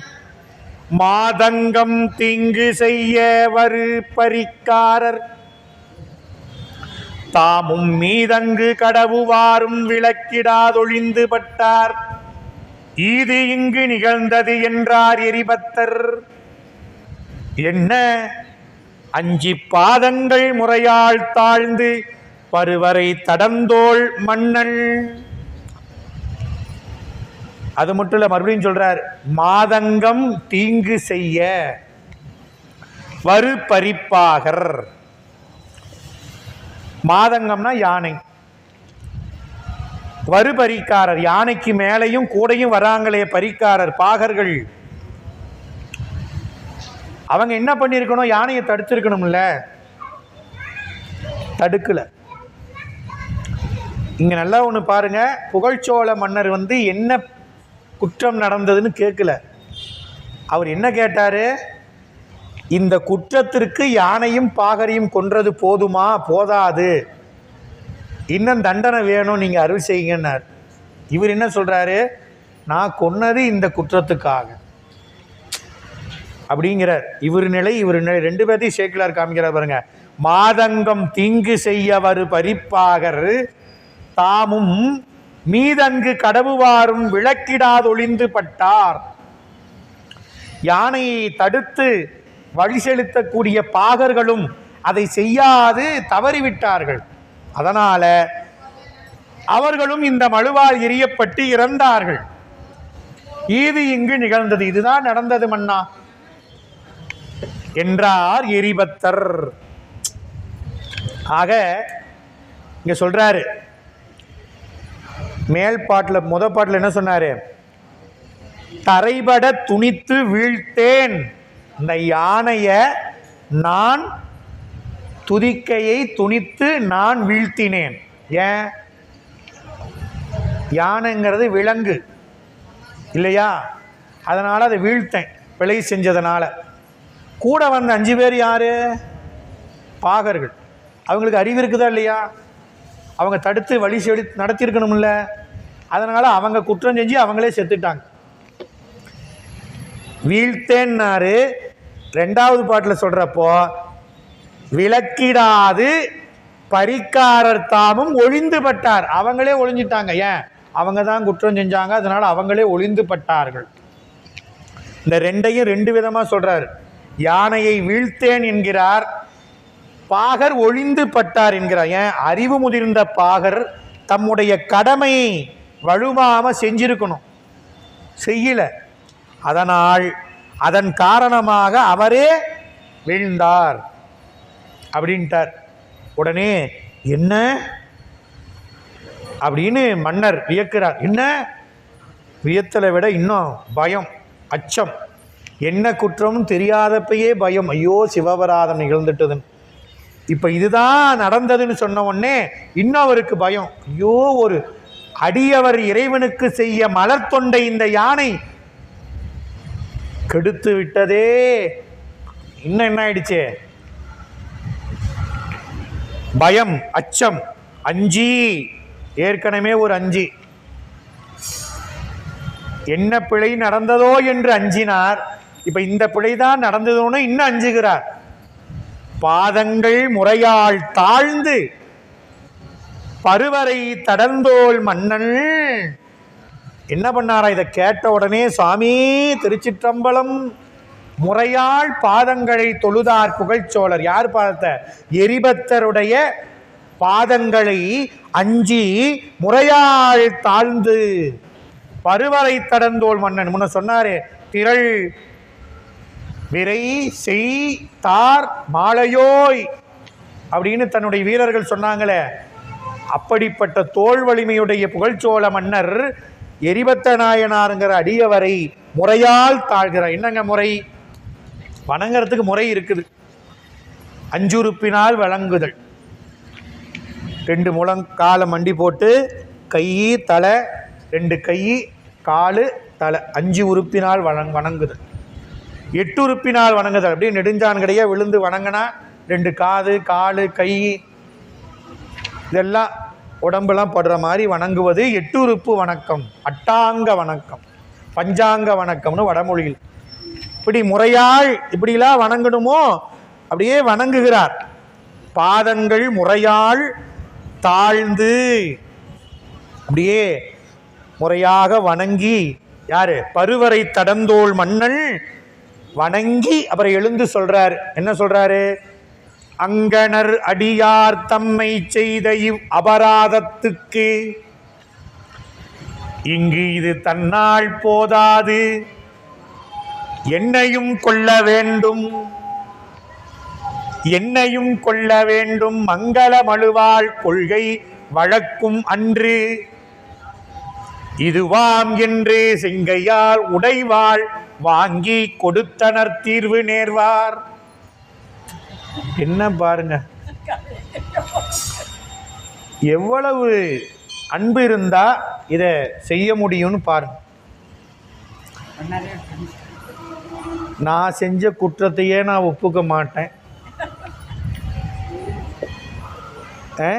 குற்றத்தை ஒப்புக்கிறதுக்கு ஒரு மனசு, அதை தண்டனை கொடுக்கறதுக்கு முன்ன நின்று சொல்றதுக்கு அதுக்கு மேலே ஒன்று வேணும். ஆனால் இங்கே புகழ்ச்சோழ மன்னர் என்ன சொல்றாரு? அங்கனர் அடியார் தம்மை செய்த இந்த அபராதத்திற்கு, அதாவது அங்கனர் அடியார் 2 பேரையும் சொல்றார். அங்கனர் சிவபெருமான், அடியார் அவருடைய அடியார்.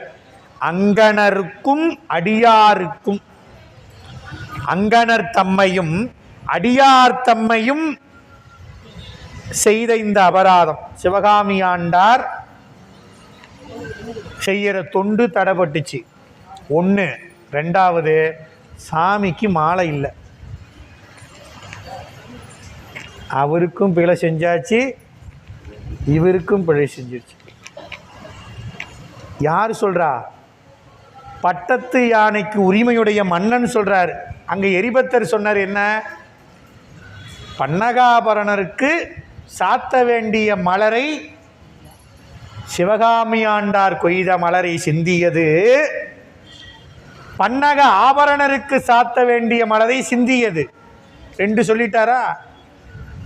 அடடா, அங்கணர் தம்மையும் அடியார் தம்மையும், ஐயோ ரெண்டு அபராதம் ஆயிடுச்சு.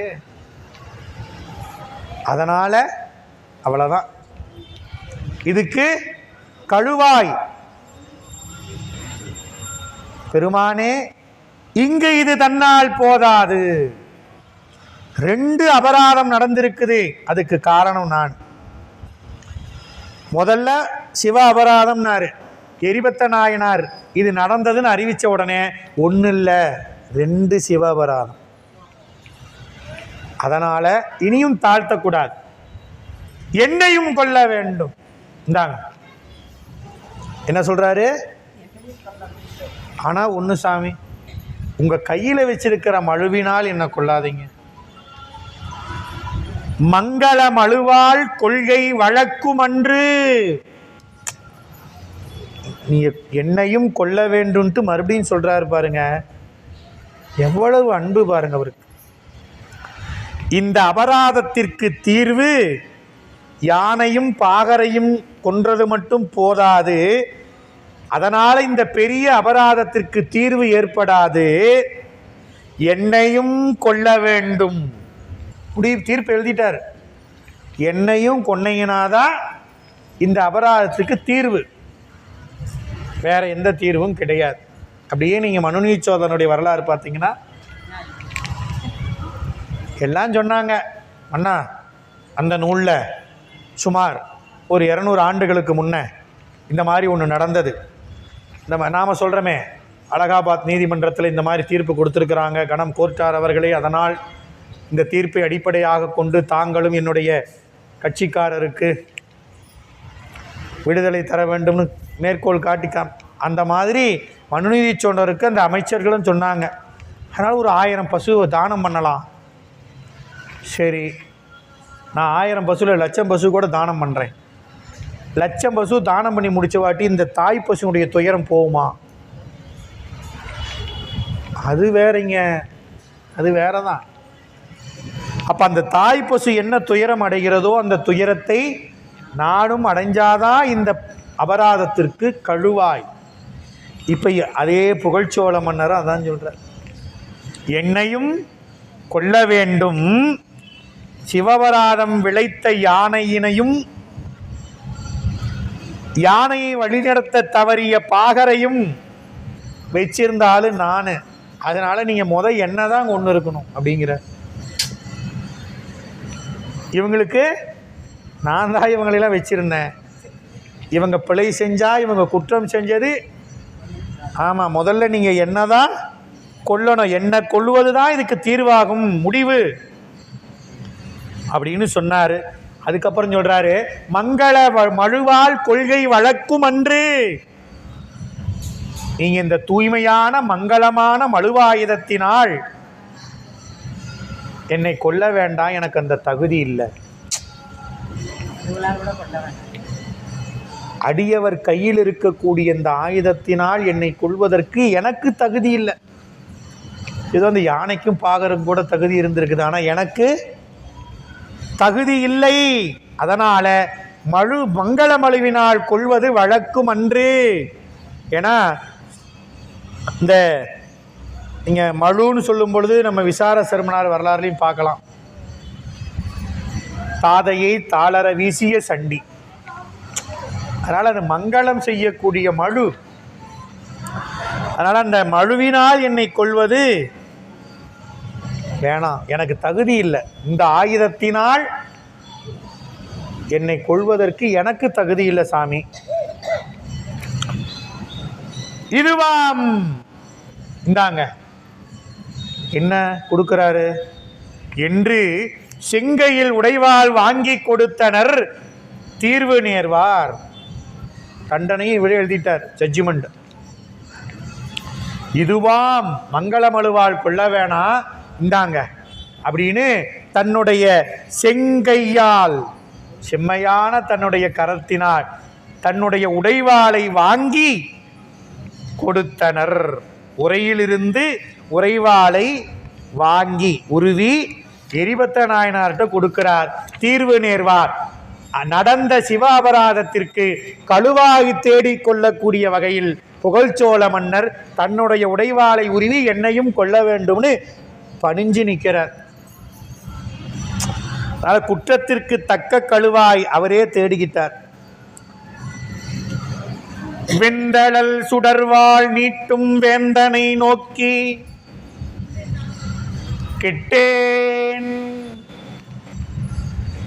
அந்தமிழ் புகழான் அன்பர்க்கு அளவின்மை கண்டேன் என்று தந்த வாழ் வாங்க மாட்டார் தன்னை தான் துறக்கும் என்று சிந்தையால் உணர்வுற்று அஞ்சி வாங்கினார் தீங்கு தீர்ப்பார். பாகர் வந்து மன்னன்ட சொல்லும் பொழுது இவர் என்னன்னு சொன்னாரு? முன் பரசு கொண்டு நின்றவர் தீங்கு செய்தார்னார். இப்ப சேக்கிழார் சொல்றாரு தீங்கு தீர்ப்பவர். இவர் தீங்கு செய்தவர் இல்லைங்க, தீங்கு தீர்த்தவர். யானைக்கும் பாகருடைய உயிர் ஆன்மாவிற்கு வரக்கூடிய பாவமாகிய தீமையை அவங்கள தண்டிச்சு கொன்னதுனால தீர்த்து வச்சிருக்கிறாரு அவரு. அவன் சொன்னான் தீங்கு செய்தார்னு. அடப்பாவி, உனக்கு சொன்னதை கேட்டு வந்தானே. அவர் தீங்கு செய்தவர் இல்லையா, தீங்கு தீர்த்தவர். என்ன இது? அப்படியே உடைவாளை கொடுத்த உடனே அப்படி எரிபத்தரை காமிக்கிறார் சேக்கிழார் பெருமான். கெட்டேன், ஐயோ. அங்க அவர் சொன்னாரு கெட்டேன் புகழ்ச்சோழர். இப்ப இவர் சொல்றாரு கெட்டேன். வெந்தழல் சுடர்வாள் நீட்டும் வேந்தனை நோக்கி கெட்டேன். அப்படி உள்ளுக்குள்ள பேசுகிறார். ஐயோ, இங்கு அந்தமிழ் புகழோன் அன்புக்கு அளவின்மை கண்டேன். அவர் நீட்டிய வாழ் எதுக்கு கொடுத்தாரு? அவர் வாளால அவரை கொல்லணும்னு அவரே கொடுத்திருக்கிறார்.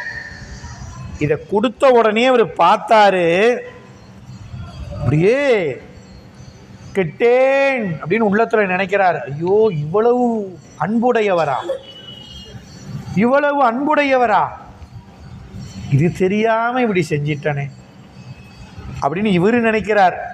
அந்தமிழ் புகழான் அன்புக்கு அளவின்மை கண்டேன். அந்தம்னா முடிவில்லாத புகழை உடையவர். அவருக்கு இருக்கக்கூடிய அன்புக்கு அளவே இல்லையே. அளவில்லாத அன்பை இப்பதான பார்த்தேன். கெட்டேன், இதை நான் செஞ்சிருக்க கூடாது அப்படின்னு நினைச்சவர் இந்த வாளை வாங்கலாமா வேணாமா அப்படின்னு நினைக்கிறார். நாம வாங்காம விட்டுட்டா இவர் சிவ அபராதத்திற்கு தீர்வு வேணும்னு முடிவு பண்ணிட்டார். நாம வாங்காம ஒரு வேளை விட்டா அவரே தன்னுடைய வாளால தன்னை மாய்த்து கொண்டு விட்டா என்ன பண்றது? அதனால் தந்தவாள் வாங்க மாட்டார், வாங்காம விட்டுறலான்னு நினைச்சாரு. ஆனா தன்னை தான் துறக்கும் என்று சிந்தையால் உணர்வுட்டு அஞ்சி வாங்கினார். எப்படி வாங்கினாராம்? இப்படிலாம் வாங்கலையாம். இவர் இந்த வாழை வாங்கிக்கலினா புகழ்ச்சோழர் தன்னையே மாய்த்து கொள்வாரே அப்படின்னு சிந்தையில் நினைந்து தன்னை தான் துறக்கும் என்று சிந்தையால் உணர்வுற்று அஞ்சி வாங்கினார். தன்னைத்தான் துறக்கும் அப்படின்னு நினைக்கிறார். ஏன்னா அவர் அவ்வளவு அன்புடையவர், உறுதியா இருக்கிறார். எதுக்கும் சமாதானம் பண்ண முடியாதவர். அவர் தன்னை கொன்னே தீரணும்னு முடிவு பண்ணிட்டார். இப்ப நான் கொல்லனா அவரே தன்னை, அதுக்கு பேர் என்ன? தன்னை துறக்கும், தன்னைத்தானே. அப்ப அரசர் தாம் கொண்டபடி தமது பிழைக்கு தாமே தீர்வு செய்து கொள்வார். அடியாருக்கு பிழைப்பட்ட இந்த உடலை நானே சிதைப்பேன் என்று தம்மைத்தாமே மாய்த்து கொண்டு விடுவார். அதனால தன் உயிரை தானே விட்டு விடுவார், தன்னுடைய உடலை தானே துறந்து விடுவார். அதனால் அது ரொம்ப அரிதாகிய செயல். அதுக்கு நாம் இடம் கொடுக்கலாமா? தற்கொலை என்பது கூடாது. தன்னை தானே துறப்பது ஏன் அப்படின்னா, இந்த உடம்பை நாமளே மாய்ச்சிக்கிறதுக்காக நமக்கு இந்த உடம்புக்கு சொந்தக்காரன் கொடுத்துருக்கிறான். இந்த உடம்பை மாய்த்து கொள்வதற்கு எனக்கு என்ன உரிமை இருக்குது? ஊனடைந்த உடம்பின் பிறவியே தானடைந்த உறுதியை சாருமா. எதுக்கு இந்த உடம்பை கொடுத்துருக்கிறான் இறைவன்? சேக்கிலார் சொல்றார், இந்த உடம்பு நம்ம திருமூலர் ஒரு திருமந்திரத்தில் ஒரு பகுதியே கொடுத்துருக்கிறார். அதை படித்து பார்த்தீங்கன்னா இந்த உடம்பு எவ்வளவு முக்கியம் அப்படிங்கிறது நமக்கு தெரியும்.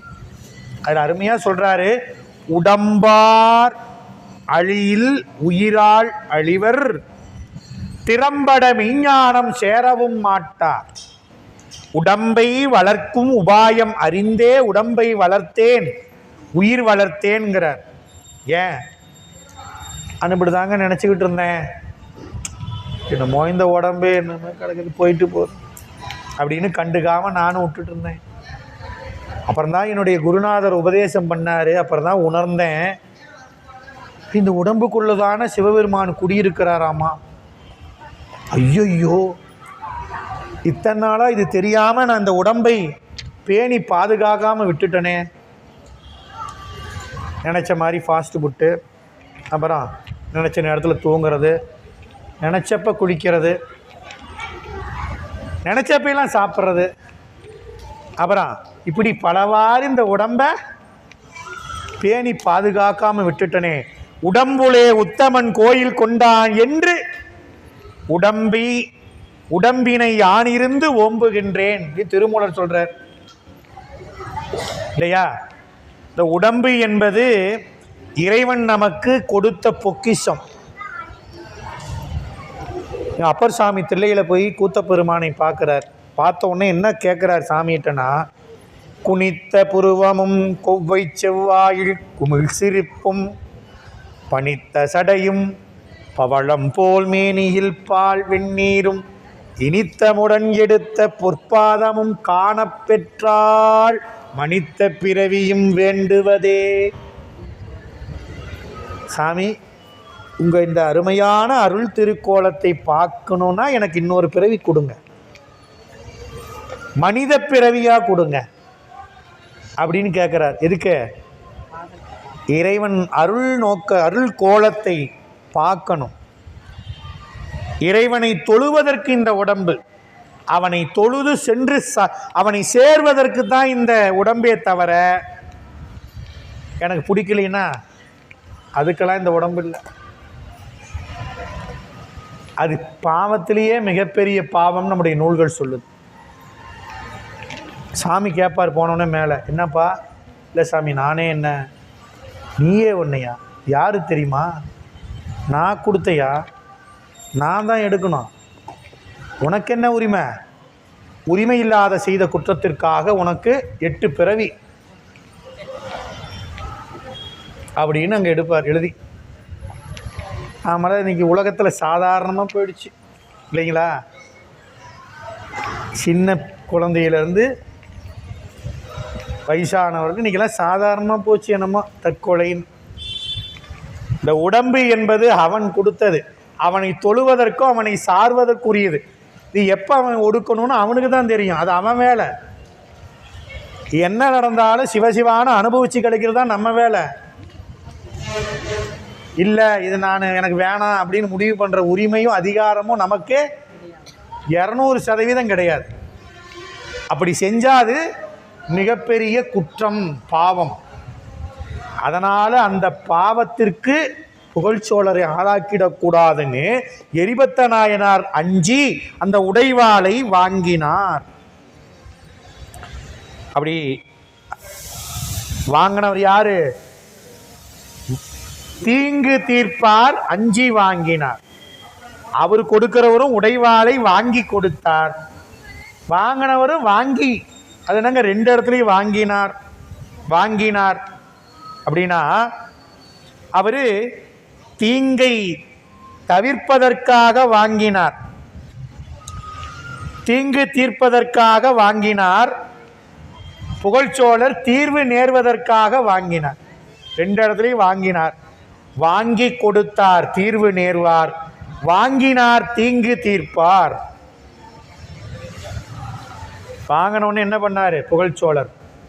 வாங்கிய தொண்டர் முன்பு மன்னனார் தொழுது நின்றே, இங்கனை வாழினால் கொன்று என் பிழை தீர்க்க வேண்டி ஓங்கிய உதவி செய்ய பெற்றனன் இவர்வாள் என்றே ஆங்கவர் உவப்ப கண்ட எரிபத்தர் அதனுக்கு அஞ்சி. புகழ்ச்சோழர் 2 தடவை அஞ்சினாரா, எரிபத்தரும் 2வது தடவை அஞ்சினார். என்னங்க இப்ப எதுக்கு அஞ்சிறாரு? வாங்கிய தொண்டர் முன்பு மன்னனார் தொழுது நின்றே. மன்னனார் வாளை கொடுத்தாரு, தொண்டனார் வாங்கினார். வாங்கிய தொண்டர் முன்பு நின்ற மன்னனார் அப்படியே சொல்றார், தொழுது நின்ற மன்னனார் தொழுது நின்றே. அப்படியே இதுக்கு முன்ன சொல்லும் பொழுது மேல பாட்டில் பார்த்தீங்கன்னா 40வது பாட்டில் என்ன சொன்னார் சேக்கிலார்? மன்னவன் தன்னை நோக்கினார். அங்க அன்விகுதி மன்னவன். இங்க என்ன சொல்றாரு? மன்னனார். இவரை போய் அன்விகுதி கொடுத்து சொல்ல முடியுமா? இவ்வளவு அளவில்லாத அன்புடையவரை போய் சேக்கிலார் மன்னவன் சொல்லாமா? அவர் சேக்கிலார் அப்படி சொல்லல, மன்னனார் ஆர்விகுதி போட்டார். மன்னனார் தொண்டர் முன்பு தொழுது நின்றே ஓங்கிய உதவி. நீங்க வாழை வாங்கிக்கிட்டது எனக்கு செய்த மிகப்பெரிய உதவினாராம். எதுக்கு? வாழை வாங்கி இவரை கொல்ல வேணும்னு நிற்கிறாரு. வாழை வாங்கிக்கிட்டதுக்கு இவர் நன்றி சொல்றார். சாமி, நீங்க நான் சொன்ன விண்ணப்பத்தை ஏற்று எனக்கு அருள் செய்வதற்காக என்னை கொடுத்த வாழை வாங்கிக்கிட்டீங்களே, இது எனக்கு மிகப்பெரிய உதவி. நீங்க செஞ்சது எனக்கு நீங்க செய்த மிகப்பெரிய உதவி. என்ன உதவிங்கிறாரு? இங்கு என்னை வாளினால் கொன்று என் பிழை தீர்க்க வேண்டி ஓங்கிய உதவி செய்ய பெற்றனை இவர்பால். வாயினால சொல்லியா, மனசில் நினைக்கிறாராம், அடா இவர் எனக்கு செய்த உதவி இருக்குதே, மிகப்பெரிய உதவி, என்னுடைய குற்றத்தை போக்கக்கூடிய உதவியை இவர் செய்தார். அப்ப குற்றத்தை போக்குபவரை போற்றி பாராட்டுவது பெரியோருடைய செய்கை. சாமி இப்படியாவது நல்லா தண்டிச்சு விடுங்க, ரொம்ப நன்றி மகிழ்ச்சி, உங்கள் திருவடியை போற்றி வணங்கி கேட்டுக்கிறேன் சாமி, எப்படியாவது இந்த குற்றத்துக்கு தீர்வு எனக்கு கழுவாய். இந்த குற்றத்திற்கு தீர்வு கொடுப்பவரை போற்றி பாராட்டுகிறார் புகழ்ச்சோழர். அப்படியே மனசில் நினைக்கிறார், உதவி செய்ய பெற்றனன். இவ்வளவு சீக்கிரம் நீங்கள் யோசிக்காமல் வாழை வாங்கிக்கிட்டீங்களே, சிவசிவா என்னே பேரு, நான் பெற்றது என்னே பெரும்பேறு என்றே ஆங்கு அவர் ஒப்ப கண்ட எரிபத்தர் அதனுக்கு அஞ்சினார். அப்படியே ஒரு முகத்தில் இருக்கக்கூடிய மலர்ச்சியை பார்த்த உடனே எரிபத்த நாயனாருக்கு அப்படியே உடம்பெல்லாம் வெளவெளத்து போயிடுச்சு. ஐயோ, அன்பில்லா அளவில்லாத அன்பு கண்டவனே அஞ்சினாரு. இப்போ என்ன நினைக்கிறாரு? வாழை வாங்கி அவனை கொல்ல போறோன்னு அவருக்கு தெரிஞ்சும் வாழை வாங்கிக்கிட்டதுக்காக மகிழ்ச்சி கொள்றார். முகத்தில் பாருங்க எவ்வளவு மகிழ்ச்சி. ஐயோ, இவ்வளவு ஒரு அன்புடையவரையா? ஆங்கு அவர் உவப்ப கண்டு, அதை கண்டவுடன் என்ன பண்ணாரு? எரிபத்தர் அதனுக்கு அஞ்சி, வாழை கொடுத்துக்கிட்டு இவர் பணிஞ்சு மகிழ்ச்சியோடு நிற்கிறாரு. வாழை வாங்கி நடுங்கிக்கிட்டு எரிபத்தர் நிற்கிறாரு. என்ன நடக்க போகுது அடுத்த வாரம் பார்ப்போம். என்றும் இன்பம் பெருகும் இயல்பினால் ஒன்று காதலித்து உள்ளமும் ஓங்கிட மன்றுளார் அடியார் அவர் வான் புகழ் நின்றதெங்கும் நிலவி உலகலாம் வான்முகில் வடாது பெய்க மலிவடம் சுரக்க மன்னன் கோன்முறை அரசு செய்க குறைவிடாது உயிர்கள் வாழ்க நான்மறை அறங்கள் ஓங்க நட்டவம் வெள்வி மல்க மேன்மைகொள் செய்வ நீதி விளங்குக உலகமெல்லாம் மேன்மைகொள் செய்வ நீதி விளங்குக உலகமெல்லாம் மேன்மைகொள் செய்வ நீதி விளங்குக உலகமெல்லாம். தென்னாடுடைய சிவனே போற்றி. நாட்டவர்க்கும் அருள் தரும் மரகதவள்ளி தாயாருடன் அருள் நிறை பட்டியம்பெருமான் மலரடிகள். நந்தம் பெருமக்கள் அருபான் முன்மை நாயன்மார் பெருமக்கள் மலரடிகள். நந்தம் பெருமக்கள் தொகையடியார் பெருமக்கள் மலரடிகள். எம்பிரான் நம்பியாண்டார் நம்பி மலரடிகள். எம்பிரான் தெய்வச் சேக்கிழார் பெருமான் திருவடிகள். எம்பிரான் எரிபத்த நாயனார் மலரடிகள். எம்பிரான் புகழ்ச்சோழ நாயனார் மலரடிகள். திருச்சிற்றம்பலம். ஓம் நம சிவாய சிவாய நம. ஓம் நம சிவாய சிவாய நம. ஓம் நம சிவாய சிவாய நம. ஓம் நம சிவாய சிவாய நம. ஓம் நம சிவாய சிவாய நம. ஓம் நம சிவாய சிவாய நம. ஓம் நம சிவாய சிவாய நம. ஓம் நம சிவாய சிவாய நம. ஓம் நம சிவாய சிவாய நம. ஓம் நம சிவாய சிவாய நம. திருச்சிற்றம்பலம். அடியார் பெருமக்களுக்கு ஒரு விண்ணப்பம். நாளை மறுநாள் நம்முடைய 23 ஞாயிற்றுக்கிழமை நம்முடைய ஞானாசிரிய பெருந்தகையுடைய இல்ல திருமண விழா. அவருடைய திருமகனாருக்கு பவானியில திருமணம். ஐயா அவர்கள் அழைப்பு கொடுத்திருக்கிறார்கள் திருக்கூட்டத்துக்கு. வாய்ப்பு இருக்கக்கூடிய அன்பர்கள் ஞாயிற்றுக்கிழமை காலை 9 மணியிலிருந்து 10 மணிக்குள்ள திருக்கல்யாண வழிபாடு நடைபெறும். வாய்ப்புள்ளவர்கள் இந்த பவானி பேருந்து நிலையத்துக்கு அருகில் மண்டபம் கலந்து கொள்ள வேண்டுமா என்போடு கேட்டுக்கொள்கிறோம்.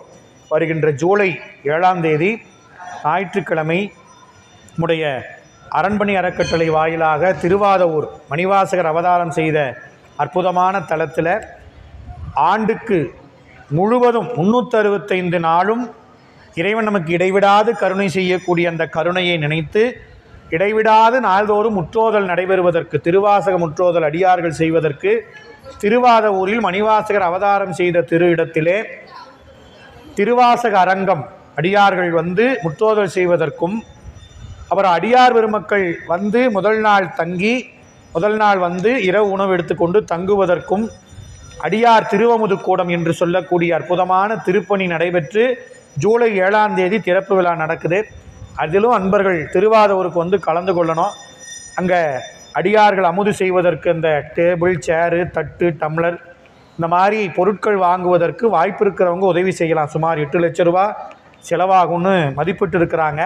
இது நமக்கு ஒரு வாய்ப்புள்ளவர்கள் அரண்மனையில் அந்த நன்கொடையை செலுத்தி வருடம் முழுக்க அடியார்கள் அமுது செய்யக்கூடிய அந்த தட்டு, டம்ளரு, உட்கார்ந்த சேரு, டேபிள் இதெல்லாம் உங்கள் வாய்ப்பு என்னவோ அதை நீங்கள் அதில் பயன்படுத்தி கொண்டு நன்கொடை கொடுத்து புண்ணியம் பெற வேண்டுமா என்போடு கேட்டுக்கொள்கிறோம். மறக்காமல் ஜூலை 7 அந்த விழாவில் கலந்துக்கோங்க. முற்றோதல் குழுவாக செய்யக்கூடிய அடியார்கள் இருப்பின் அவர்கள் பதிவு செய்து கொண்டு ஒவ்வொரு வருஷமும் நீங்கள் பதிவு செய்த தேதியில் அந்த நாளில் ஒவ்வொரு வருஷமும் சென்று முற்றோதல் செய்யலாம். அதுக்கும் அன்பர்கள் பதிவு செய்து கொள்ள வேண்டுமாயும் அன்போடு கேட்டுக்கொள்கின்றோம். திருச்சிற்றம்பலம். சிவாய நம.